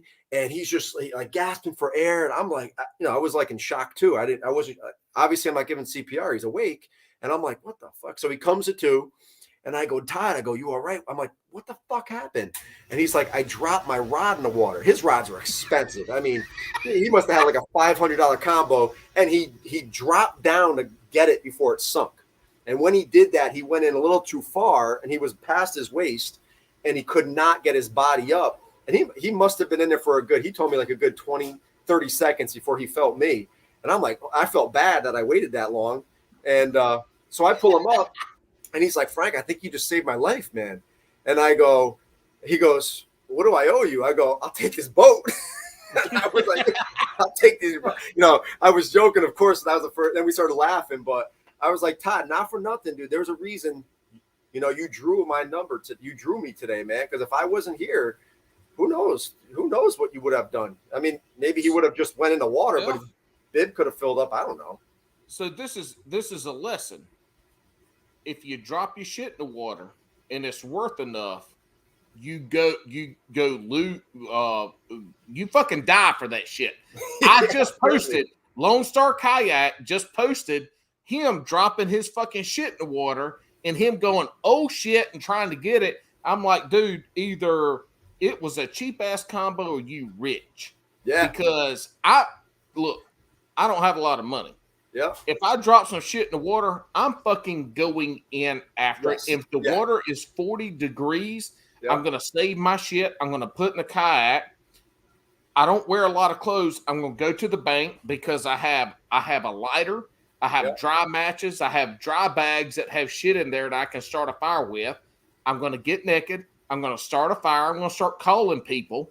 Yep. And you know what? I might catch a fish and grill that bitch on the fire that I'm sitting at on the bank because I'm country and that's what the fuck we do. Yeah. But tangent aside, getting back to us being non-boaters and fishing and that, in October of last year, I told my wife I want to start fishing again. I've got all this fishing gear and shit. I grew up fishing. I had all this fishing stuff. I fish in these clubs, blah, blah, blah. So I want to start fishing again. I got Sharon Harris, Falls, Jordan. All these lakes are 20 or less than 30 minutes from my house to at least one landing. Yep. I want to start fishing again. I have some buddies in the area. And so I had a kayak because we lived on the Savannah River. Yep. And I took it out and would just fiddle fart around with ultralight stuff, catching perch, whatever the fuck bit, perch, catfish. I didn't care. Yep. And I saw a guy there, and this would have been spring of 2020, with this tricked out fucking kayak, and it was a Hobie PA-12. Oh yeah. But the guy's name was Steve on a trailer, and I'm looking at this kayak, and I'm like, holy shit, dude. And he tells me about, at this point in time, one of our local clubs. And so as I dive in, there's another local club. Well, during all this time, also, I've sent emails out to every bass club in our area. Yeah. And 3/4 of them come back and say, we don't fuck with non-boaters. Oh shit. And I'm like, oh yeah. We've had bad experiences. We don't fuck with non-boaters. I'm like, look, I'll pay for I don't Yeah. care. I understand because Yeah. people are dicks, Yeah. but I'm not like that anyway. And I went fishing with a guy with a local club here, and so I was trying to figure out what I was going to do, what club I was going with, Yeah. and then and then what I can't remember the exact Yeah. steps, but I get to the point that I'm like, let me ask about some of these kayak clubs. And so then I start doing some research, and all the world opens up. And I'm like, you're telling me I can get a kayak and I wanted to, I do not like to fun fish. Yep. Yep. I fish because I want to beat the fuck out of whoever is beside me in the boat with me in the tournament. Like, I want to win. And if you don't catch no fish that day, I don't give a shit. If that was your most worst day fishing ever, I don't care. I beat your ass. That's all I care about. I want to win. But this opened that world to me. And that's what Slay Nation does for so many people, is it gets them that opportunity to get in their, their granddad's John boat, the 1952 Starcraft that they get from somebody down the road that they can get in the water in. What you do is you give people an opportunity to go out and fish competitively. Yeah. And a lot of people like that competitive edge. Regardless of how well they do, they like to be able to go out there and compete and create camaraderie. Yeah. And I think that's you have opened up a lot of avenues for that. Not just kayak, not just small engine. Yeah. You've opened up a lot of avenues for people to get their ass off the bank and people to be on the bank, but people primarily get off the bank to go fish competitively. Yeah. And that's what sets you apart. And that's what I told, my team, I was like, we're not just a small boat series, right? We are a tournament organization. I want everybody, all the directors, I want them to understand that, like, that's what we do. We're not just catering to one or the other. We just want to provide fishing opportunities. That's it. It's that simple. That's it. How we do it, we'll figure it out. Each year, we sometimes dabble in a new series. Like we first came out with the small boat series. That's our bread and butter. Then we did 2 years of that. Then we added a kayak series. We added Lady Slayers, the next generation. And next year we add the horsepower, 75 horse and lower, and to see how that goes, right? Because we partner with Tiny Boat Nation. So it's little by little, we'll get there. And I get asked all the time in Connecticut, big boat series, like the big bass boats. And I was this close to offering one next year. And then I stopped in my tracks and I was like, there's no fucking way. There's no way I could direct that. With directing my own series, everything else, family life. My wife owns a business. She owns a beauty boutique on top of her full-time job. It's just I could not do it. So I was like, nah. And I'm kind of glad Hold up. Your wife got 2 businesses, and you out here fishing. She's a social worker, right? That's her full-time gig. And then at night, her and my sister-in-law own a beauty boutique in town here. It's about 2 years old.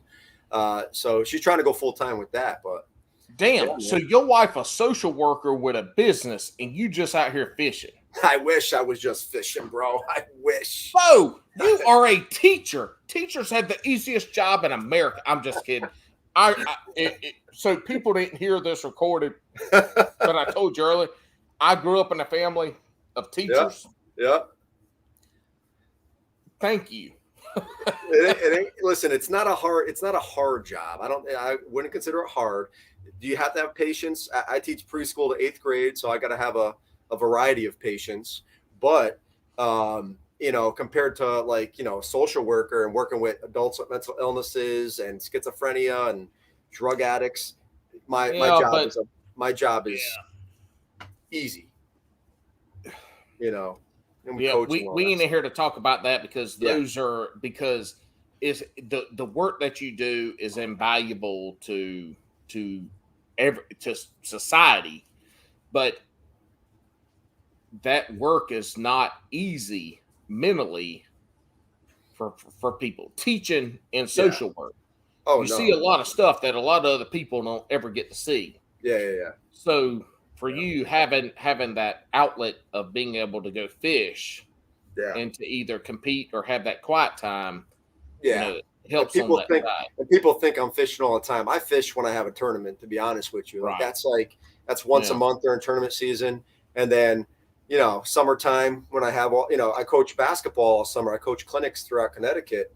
There's a week I don't have one, right? Yeah. Then I'll get out on the boat, or go take my kids to, bank fish somewhere, but it's not like I'm. Funny story about basketball. I don't know if you ever heard of Raymond Felton. Oh yeah. Out he played for North Carolina. He played for North Carolina. I played against him in high school. Outscored him.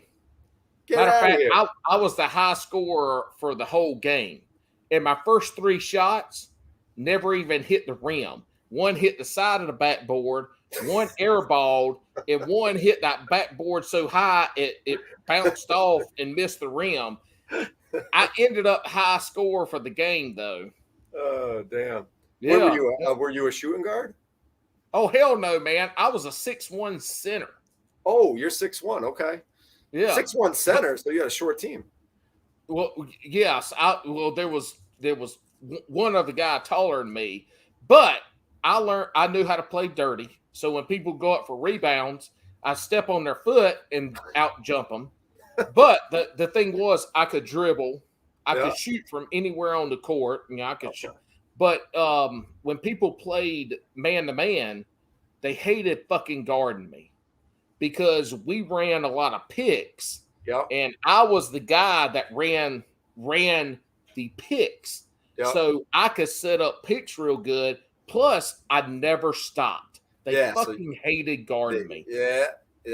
They got tired, and then either I was shooting layups or wide open threes.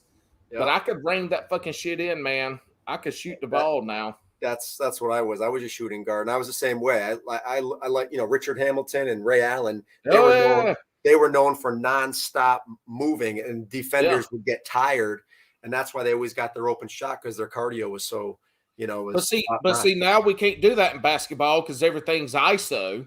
Yeah, and motherfuckers just standing fucking around being little bitches. It ain't basketball no more, man. It's 1-on-1 and one mistake. Yeah. Anyway.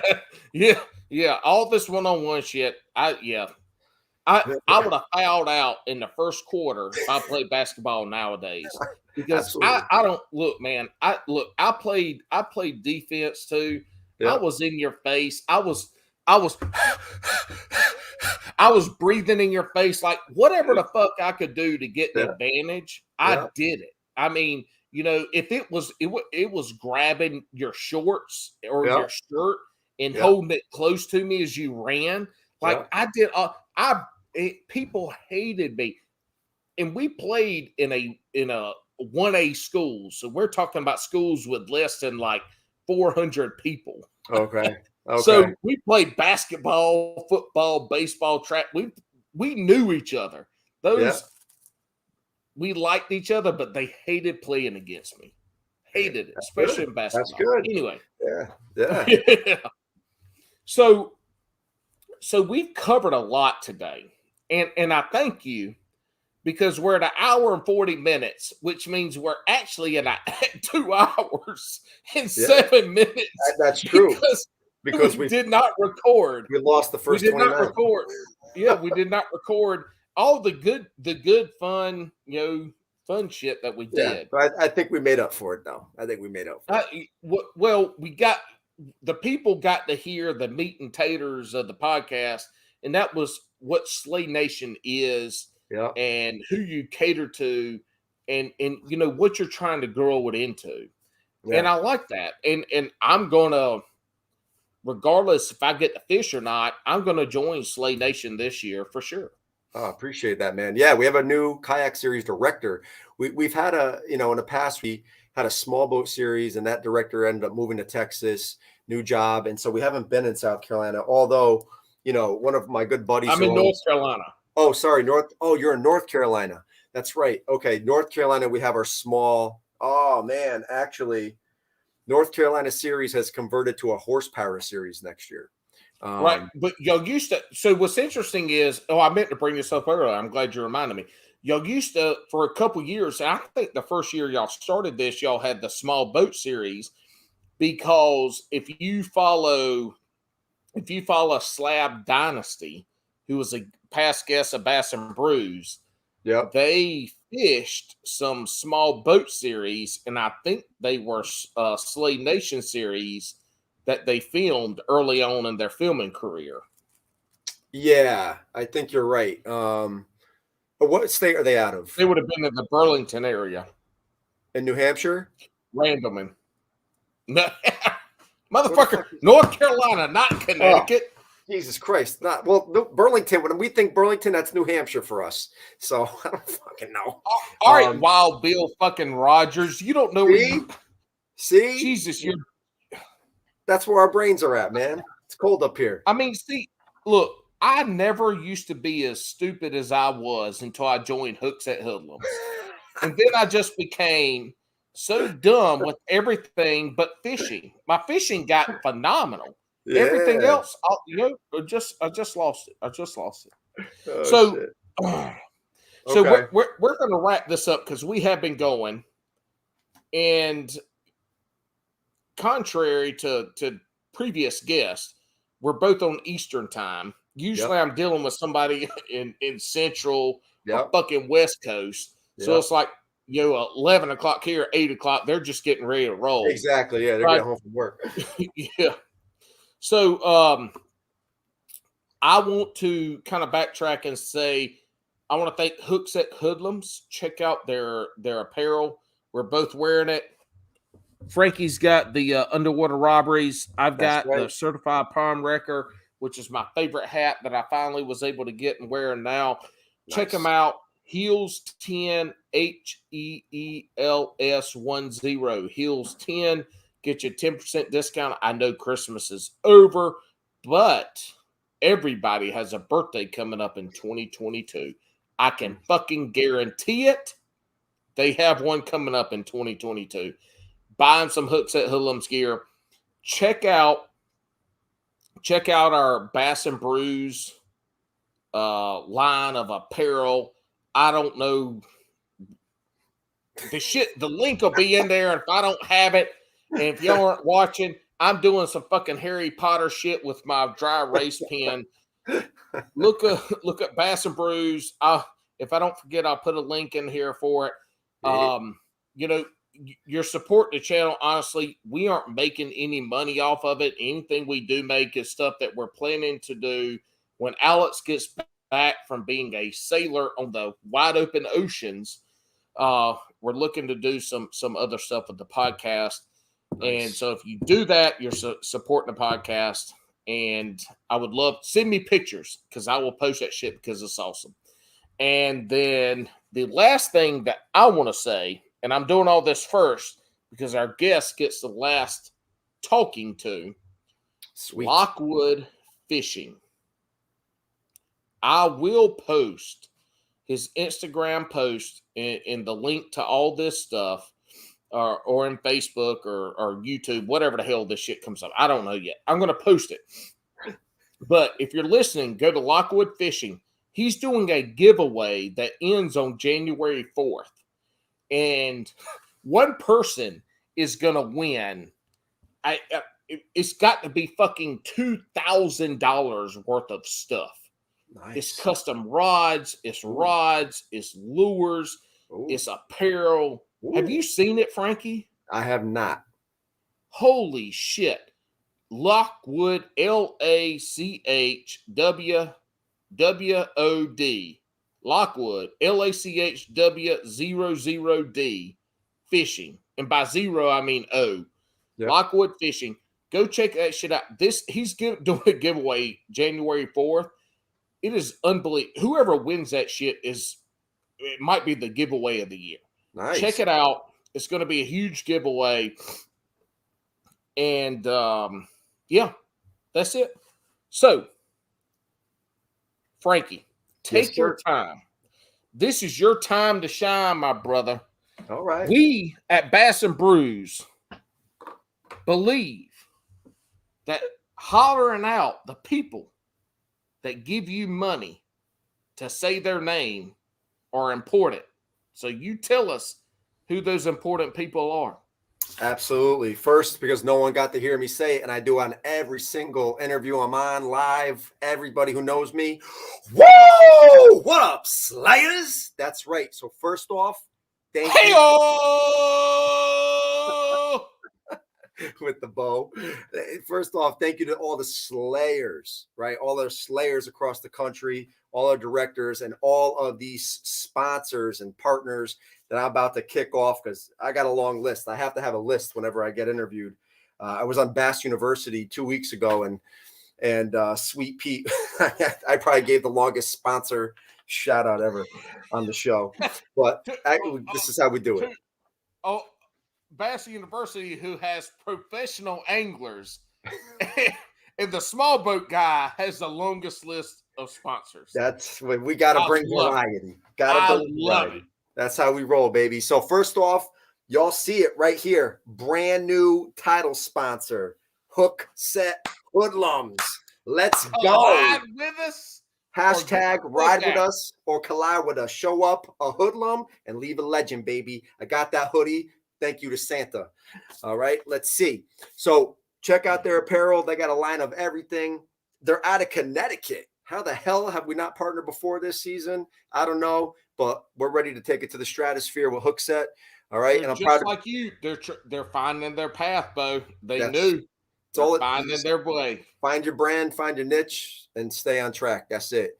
So we have 6 title sponsors: Hook Set Hoodlums, Monster Bass Company. We rebranded our lunker, right, to Monster Bass Club. Everybody gets a shout out on social media, right? We got Wicked Weights, Tungsten Weight Company, veteran owned, by the way, out of New Jersey. They've been with us for 3-4 seasons now. Love my boy Jimmy Sperone over there. South Carolina, my boy Jesse owns a company called John Yacht, right? People are like, what is John Yacht? Doesn't matter what kind of vessel you got, kayak, canoe, john boat. That's your baby. That's what you're proud of. That's your John Yacht. You don't need nothing fancy, right? So go check out John Yacht. They make apparel. He's killing it. Go check out John Yacht. Where's he in South Carolina? Do you know? He's out of near Columbia, I believe. Okay. Yeah, I think he's in Columbia area. That's where I was born and raised. So I'm interested. Okay. We're gonna talk later about that one. Hit him up. He's an awesome guy. Sticks Fishing brand. Yes. Sticks. Yeah. The West Coast. Nick the Informative Fisherman. Travis Moran hopping on board as a title sponsor. So I cannot wait. Yeah, that's a big one. We're really excited. So so I'm excited to talk about some things we got in the works with them. Travis just moved to a new office space, and he's getting, we're going to have a conversation within the next 2 weeks. I can't wait to share it with everybody. A brand new soft plastic was company. One of the first YouTube anglers. Yep. Behind it was Fluke Master and then Nick. Within like weeks of each other. So if you want to get some damn good ass content, he's so go good. Check out Nick the informative fisherman. Yeah, holy shit! Some of the best tutorials. He just breaks down things so well. A brand new soft plastic company. They haven't even launched yet. They're launching very soon. Think of Japanese domestic market style soft plastic baits, right? Think of that kind of look, but out of Connecticut. Fuse Fishing. That is the name of the company. They're going to drop soon. I don't know I know the exact date, but I can't give it, but very soon. And I cannot wait to share. I have a bunch of the prototypes I got to use throughout the summer. Lucky dog. Just get ready, y'all. Get ready. So that's our 6th title sponsor. Now, here's the rest of our sponsors. Viking Eyewear, some of the sickest sunglasses and not overly priced. Viking Eyewear. What? Spikers. You said spikers. Did I say?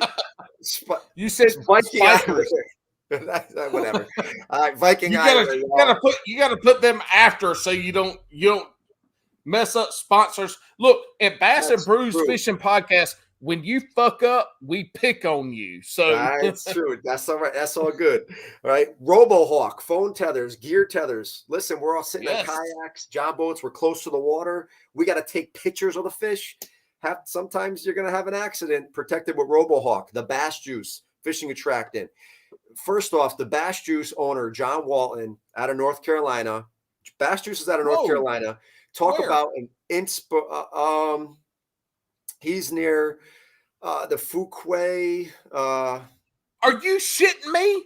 That's where I am. That's where Verena. Where? Fuquay Verena. Yeah, my our director's from that area too. Yeah. Okay, yeah. So that's where Bass Juice is. John Walton, dude. You got to listen. Inspirational story, man. I'm telling you, he almost lost his life a few months ago, and he has lung disease. COVID didn't help. He was literally in a coma. He was in a coma for like a month, and he had beat COVID. He had beat COVID, and his wife, while he was in a coma, his wife whispered in his ear, "I'm here for you. You beat it. It's I will be here when you get up." And he said that he heard that while in a coma. He's a pastor. His dad was a pastor, all this stuff, and he kept on to that, and that's what kept him alive, man. He heard that in a coma, and that kept him up. He's just a great inspiration, really good. I had a great talk with him, and I'm going to bring him on live so he could share it, because he wants people to understand, know that, hey, every opportunity you get in life, you got to soak it in. And so he's got a really cool story. So we're partnered with the Bass Juice. You like coffee, Paulie? You're a coffee drinker? Look, first of all, we talked about this year. Slow the fuck down, Frankie. You're going so fast, I can't even give my commentary. Look, this is the only podcast in the fucking world where you get to shout out your sponsors, and then we get to have commentary. You don't have to roll through this shit. I'm so used to that. It's your first time ever. Like it's your first time ever having sex. Slow down. Let's talk about your sponsors when it arises, dude. This is it. I want to drag this shit out for 4 hours. I told you. Okay. I set aside between 9 o'clock and 12:45. I fucked up first 26 minutes. That's true. You did say that. But here, take your sponsors and let's give them their due. Okay. Because these are the people who you appreciate. Yeah. Second to the anglers. Yes. True that. So Bass Juice. Fuquay Verena. I got to meet that guy because we're neighbors. Literally neighbors. Yeah, there's a few other buddies that live near you that I'll get to. Yes. Outdoorsman Coffee Company. So people know I love coffee. OCC. I help run their social media, right? And love it. Veteran owned. David Cruz, who's actually on the, he's, you talk to Lunch Money. He's good buddies with Lunch Money and Jeff Mallett. He's one of the original admins for Kayak Bass Nation. David Cruz, veteran owned. And so we have a Slay Nation blend, Slayers Select, which we are very proud of. Worked hard for that. And you can get that. It's a breakfast blend, right? But it's right now, everybody has to go to outdoorsmancoffee.com because all bags are $10 till the end of the year. That's when it ends. But you could save 15% off with Slay 15. All right. Get your some. All their coffee's great, right? But I would love to see you post a little Slayer Select.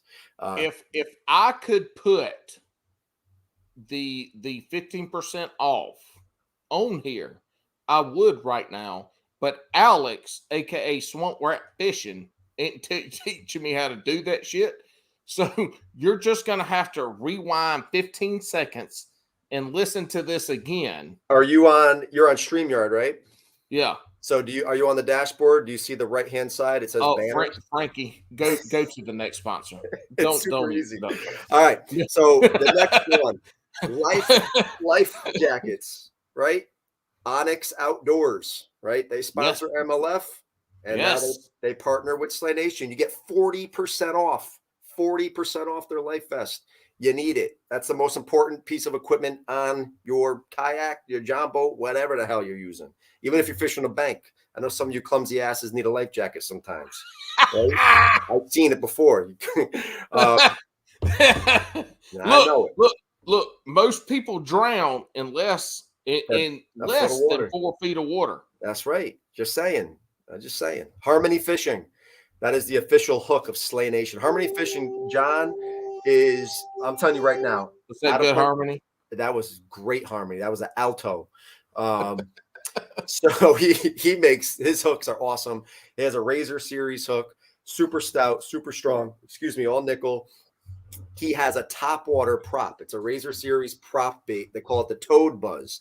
And it's your extra wide gap hook, right? 5/0, 4/0, whatever size you want. And it has one of those little mini props in the front. So you can rig your topwater frog on there. Now you have a little extra flat, prop going on there to give extra spit, extra sound, vibration. Check it out. Awesome. I've used it a ton. Or a swimming Senko on top is good to use it with too. Tech Baits, Soft Plastic Company. Tech Baits has been with me the longest. That's a buddy of mine, Eric. Mm-hmm. He's a wizard when it comes to custom stuff. His colors, I mean, he does such a phenomenal job. He's been with me since he was with me before Slay Nation started. When I was directing that other thing, I found him on a selling app. I forgot the name of it. Yeah, gotcha. So Martin's Custom Baits, y'all. Listen, I'm telling you straight up.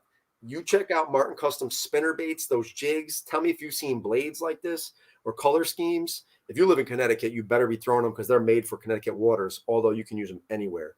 Riverwise Fishing, Soft Plastic Company, Mike and Ashley Donahue out of Cali. Also, Slay Nation members, baby. Go check out their plastic. They got some unique colors. They got some unique gear. And what I love most about them is they're just really good people.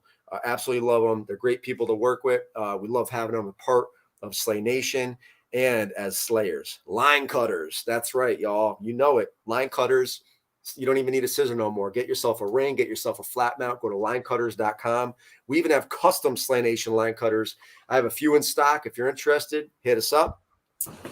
The official water shoe of Slay Nation, 3rd year in a row. Don't be a geek, yo. Get some Zicos. ZicoShoes.com. Zico shoes. I got 3 pairs. They have colors for whatever you like. Hot pink to neon yellow to all black matte to red, blue, white, whatever you want. And you could save 30% off with our code CT Zico Team, right? That's CT Zico Team. Save 30% off. P-Line. Now, one thing about P-Line, they came out with a brand new line of products at ICAST this past year. It's called First Generation Fishing. So P-Line 1 has phenomenal line. That's my favorite line, honestly. But they came out with a product line. And there is a lipped jig head. That's right. Think of a crankbait lip on a jig head. So you could walk the dog on the bottom of the lake floor, right? It's really unique. We get a VIP form only for Slay Nation members. So when you place an order, you're going to get VIP pricing from their line to their products to whatever else they sell on there. And there's instructions when you become a member. I share that with you, what to do. So I cannot wait for y'all to see the prices on especially the line. You're going to save tons of money online. I tell you that right now. We always sponsor a veteran-owned organization, and we're partnering with my good buddy. They've been partners with us for 3 years. My buddy Matt Ferry moved from Massachusetts. He lives down in North Carolina now, and it's Veterans Fishing. Where? Matt does great stuff. He lives right near you, the Fuquay area. Yep. And great guy. And we're excited. We're going to be doing lots of fun, we do lots of fundraising events. We're going to do a lot of stuff with Matt next year and Veterans Fishing and helping provide whatever kind of opportunity we can with Veterans Fishing for vets, that deal with PTSD and to get them some outdoor recreational therapy. Euro Tackle. So if anybody out there likes to panfish, right, Euro Tackle has everything you need for finesse tactics, tungsten type products, small plastics, small tungsten jig heads. And they're going to have a new line of bass products next year. They're also out of Connecticut. Benoit, the French baguette, my man hustles. Euro Tackle is blowing up. Go check it out. The Bass U, baby. Boom. We are official partners with the Bass University. Go check out the interview. They let Slay Nation hop on 2 weeks ago. Talked with our buddy Brian the Carpenter, Rizzy, and Sweet Pete. So we cannot wait. All Slay Nation members get 50% off their annual membership. That is fucking amazing. And it is a perfect partnership because we want to learn. Tournament anglers in our events, when an event is done, they always go up to whoever won or finished in the money and say, hey, what were you doing? What were you throwing? What were you targeting? You want to learn how to fish. You want to be a better angler. Well, there's no better place than to go to the Bass University. And you can either go to a live seminar. They have a ton of stream seminars that you can be a part of. It's a great partnership. We've been I was on Ike Live Show 2019 Christmas special 3rd segment. It was a tiny boat episode. I was the last person to go on. Go check it out. We have a great relationship with that whole crew, right? So I'm really excited to put the Bass U logo on all of our jerseys next year and the Ike Live Show. Absolutely love it. Question. Ike is my most favorite angler ever. Absolutely. Ever. Yep. Ever. Yep. Like Bill Dance, sure. Okay. Absolutely. Whatever. Yeah. Yep. Roland Martin, love your helicopter lures, dude. Anybody Ike, because Ike changed the perception of anglers. Yes. He brought emotion to fishing. Yeah. And I don't, if this breaking rods over your ankle and throwing shit in the water and fucking screaming at a dog and hollering at people. You know what? If we had more of that shit right now in goddamn fucking bass fishing, people would watch that shit. You know why people watch NASCAR racing? I'm from the country. You know why people watch NASCAR racing? Because they get drunk. Yeah. They get drunk. No, fucking NASCAR drivers are pussies. They don't fucking fight. They push and slap and scream. They don't do no fucking fighting. People watch racing to see those motherfuckers crash. Yeah, they want to see pain. They want to see drama. They want to see cars flying in the air. Yeah. Ike brought NASCAR crashes. Yeah, he definitely did. He brought urban city and out, extrovert personalities to the big stage. Which Ike wasn't an overweight country boy chewing tobacco, catching fish on a jig. Yeah. He was out there living his life to the fullest. Yeah. And people didn't know what the fuck to do with it for 15 years. That's true. That's true. That's why I always love him. He's a Northeast guy, and this is what we know. This is why I talk fast and we're stupid. You can be stupid, but slow down so we can understand how stupid you are. Absolutely. That's funny. Bounty Hunter Custom Baits. These are two of my great friends, Victoria and Devin. Right, they've been together since high school. They own the tackle shop now. They've done a phenomenal job out of Connecticut. They've won Angler of the Year 2 years in a row for our Connecticut small vessel division. But they do custom stuff. They do everything. Japanese domestic stuff on their walls. They support local, bait makers. So they don't have an online thing yet. But if you want any of their stuff, go follow them and you can DM them. They will mail it out. But they're awesome. Bounty Hunter Custom Baits. The American Angler Outdoors. That's Alvin Paliani. He also owns Gray Goat Lures, custom spinner baits. He also started the American Angler Outdoors, where if you're an angler or a company and you want to just get recognized, he started a channel. I think it's going to be going on Roku. You can have a 30-second commercial spot. No, you don't pay anything. You just send him your video and he posts it. If you want to, talk about your podcast, right? Bass and Brews, hit up Alvin. Tell him, Frankie at Slay Nation. You put together, you can give him some promotional stuff and he'll put it up there. Right. So it's a really cool channel to help grow your series. If you're a bait owner, you have a little company podcast and you want to promote it to a new demographic that doesn't know who you are, go hit up the American Angler Outdoors and you can find them on Facebook. Tiny Boat Nation, that is our official sponsor of our horsepower series. Anybody that's done anything with a John boat modification or John Boat Fabricating, whatever, you know who Tiny Boat Nation is. They have over 100,000 members in their Facebook group, over 100,000 subscribers. They do they have like the best team of John Boat or boat builders, the Tin Can crew. They have a shop where you can, if you have the measurements and you need a hatch for your John Boat build, you can go on tinyboatnation.net and buy one specific to your needs, or aluminum, whatever you need. And we're going to have a discount code to share. I haven't got it yet, but we'll have one to share. Kayak cushion, right? Kayak cushion is another proud partner. Oh my God.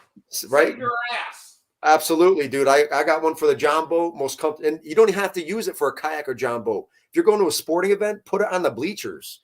We know those bleachers give you a dry, itchy ass. Get on a kayak cushion. Flat right? ass. Look, here, Frankie, side note. This is why I love kayak cushion. And this is I need to talk to what's his name there? Brandon. I am a certified ergonomist. I used to do ergonomic assessments for Fortune 100 companies and up. Okay. And so the kayak cushion is an ergonomist dream. They are. I'll tell you right now, that thing, we did a custom Slay Nation order.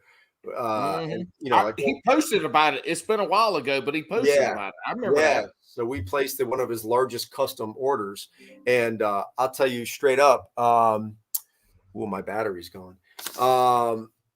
Here we go with fucking people ending early. All right, let's go. So whatever. So awesome stuff, awesome product. Omnia Fishing. That's an online retailer. Seth Fighter.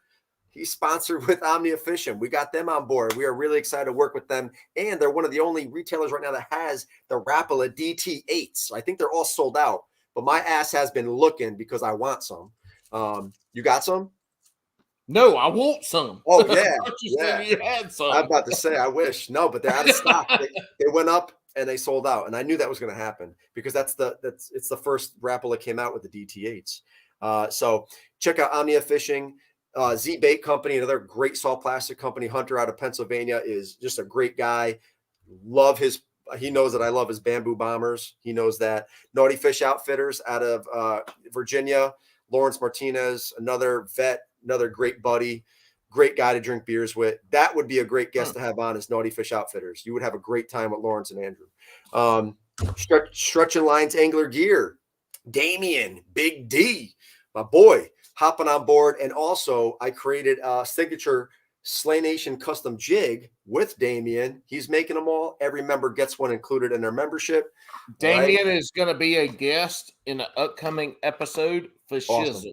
Awesome. Good guy out of Connecticut too. Tourney tag, right? Protect your identification cards and paper or whatever the hell you use. Slide it in that tourney tag. Love Bill Rodriguez. Save your outdoors. Outdoors. So protect. We talked about dropping rods in the water, diving in. If you have a Save Your Outdoors rod butt, all right, take off the original rod butt, put one on. It's a balloon system, 60-foot cord. You're golden.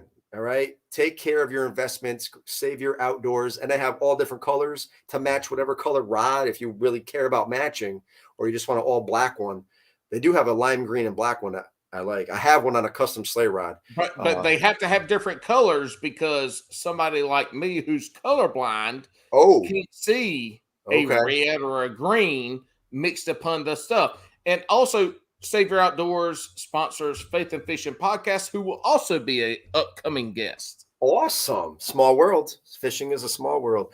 A Dose of Real. Little Tommy. That's our Central Florida kayak, small vessel series director. That's his company. He does reel maintenance and repairs, right? I literally sent him one of my bait casters. I had an issue with the braking system. I got it back in 2 days. Literally ready to go. 2 days. Like, he fixed it that night. He got it, fixed it within he said an hour. It wasn't that hard. I need that because I've got 3 green Corrados. I need to get. Then you need to hit up Tommy, and I'll give you our discount code. Yeah, for sure. And down here in the South, we call it ain't little, it's Lou. Lou Tommy. Tommy. Lou Tommy. Lou Tommy. His real name is Lionel Simmons, but he looks like that comedian Tommy. You don't talk about Tommy. That's how we got the nickname. That's how I got. So, but it ain't little Tommy. It's Lou Tommy. Lou Tommy. Lou Tommy, man. Let's go hit the cypress trees. All right, dude. Start talking to your wife tonight, and she's like, "What the fuck are you saying, bitch?" That shit's funny. So this is a cool company, and they're still brand new. Cat 3 Tackle. Have you heard of Cat 3 Tackle? I have not. All right, Cat 3 Tackle. Ben Adrian, kayak angler. He created this hydro prop. I did it when I was trying to get into the podcasting thing. I have a podcast, Slaying with Frankie. It's on Spotify. I interviewed Ben, and he created something from a McDonald's toy. Right? It's a hydro prop. And you put it on your line, you stop it with a bobber stop. So you could put it 6 inches from your lure, 1 foot, whatever. You could put it in front of a chatterbait, in front of a crankbait. It basically makes it look like a small ball of shad. And it rotates and has little willow leaf blades on it, right? Chrome willow leaf blades. So it's a different type of attractant. And you could put it on anything. You could put it on any fast moving lure. He hasn't even done all the applications to see, but he's catching kingfishers, whatever the hell they're called. They're catching saltwater fish, not just bass. Are a bird, but okay. Oh, what I said, kingfish. Maybe that's what I'm thinking of. Kingfisher. Still a bird. Hey, you could catch birds. You could catch birds with his bait. You could catch birds. It's real. That's how you know it's legit. Yes. That's legit when you're catching birds. But check out Cat 3 Tackle. It is an awesome product. Cat 3 Tackle. Yes, really cool product. I think he's in Tackle Warehouse now. Like freaking awesome. Shit. Yeah, absolutely. Poe Bassin. That's so. Vassier or Georgia, small vessel director. Georgia. That's right, from Georgia. That's right. Ike Live, right? Ike Live. I already did a shout out. We got them on the jerseys, baby. Let's go. I love Ike. That's right. Heat your meat. I know. Now, I think you might have saw me post, or I think I was conversing with you, but I know you like to grill, barbecue, right? You like to. Oh right? shit! I'm a barbecue motherfucking king. That's right. And so, Heat Your Meat is seasonings out of Connecticut. Andy's famous, stuff. Yes. Sauce. And so, Heat Your Meat. Yep. Heat Your Meat is. I got their everything seasoned bagel. I got their mild. I got their hot. I got their Dalmatian rub. I'll tell you straight up. If you like seasonings and you like things a little hot, right? You got to check out Heat Your Meat, because I'll tell you straight up, I can't wait to get more. I'm out of it. And I gave my brother-in-laws some for Christmas. So Heat Your Meat, dog. Tourney X, of course. Love our boy Dwayne Wiley, right? Always. We're not switching to Fishing Chaos. So that's what we're talking about. We're not cornering anybody, and we're representing a few more veteran-owned organizations. Fish or Die Baits, right, out of Pennsylvania. The cool thing about these baits, it's all his original products, all his original baits. And then he had the cavity CNC, all original stuff. So it's not just custom colors, it's also original baits. And he's got some cool looking baits that I can't wait to try. And then Third Eye Fishing, another brand new company making some really cool stuff. So a lot of these are newer partners with us that I'm excited to be working with. And so far have been a blast to work with. So that's it. And you can check out all this on SlayNationTournamentFishing.com. Go to our title sponsor. Anywhere you see a logo, click on it. It'll take you straight to their website so you can see what they got going on. Man, that's awesome. And what's cool is y'all have some new upcoming small companies that probably a lot of people outside of their area have never heard of. Yeah. Then you've got some that are probably regionally based, and then obviously you've got some that are known worldwide. Yeah. Let's just say Ike and Bass U, because everybody knows Ike and Bass U. Yeah. But I mean, that's that speaks a lot to what you are doing for the industry. Yeah.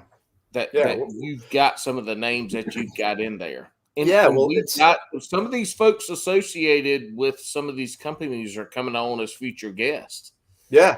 And not after this, like they've been scheduled. Yeah. That's dope. So It's a small world, man. And small world for sure.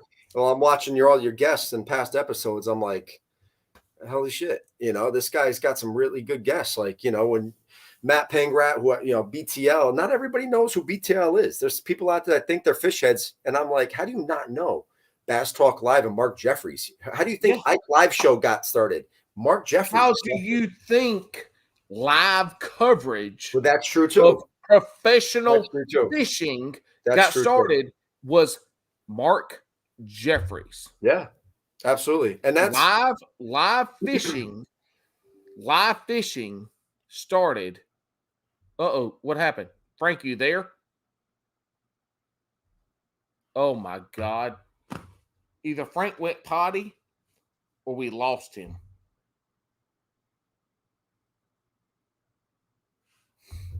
Okay. Let me text him. Oh, he's texting me.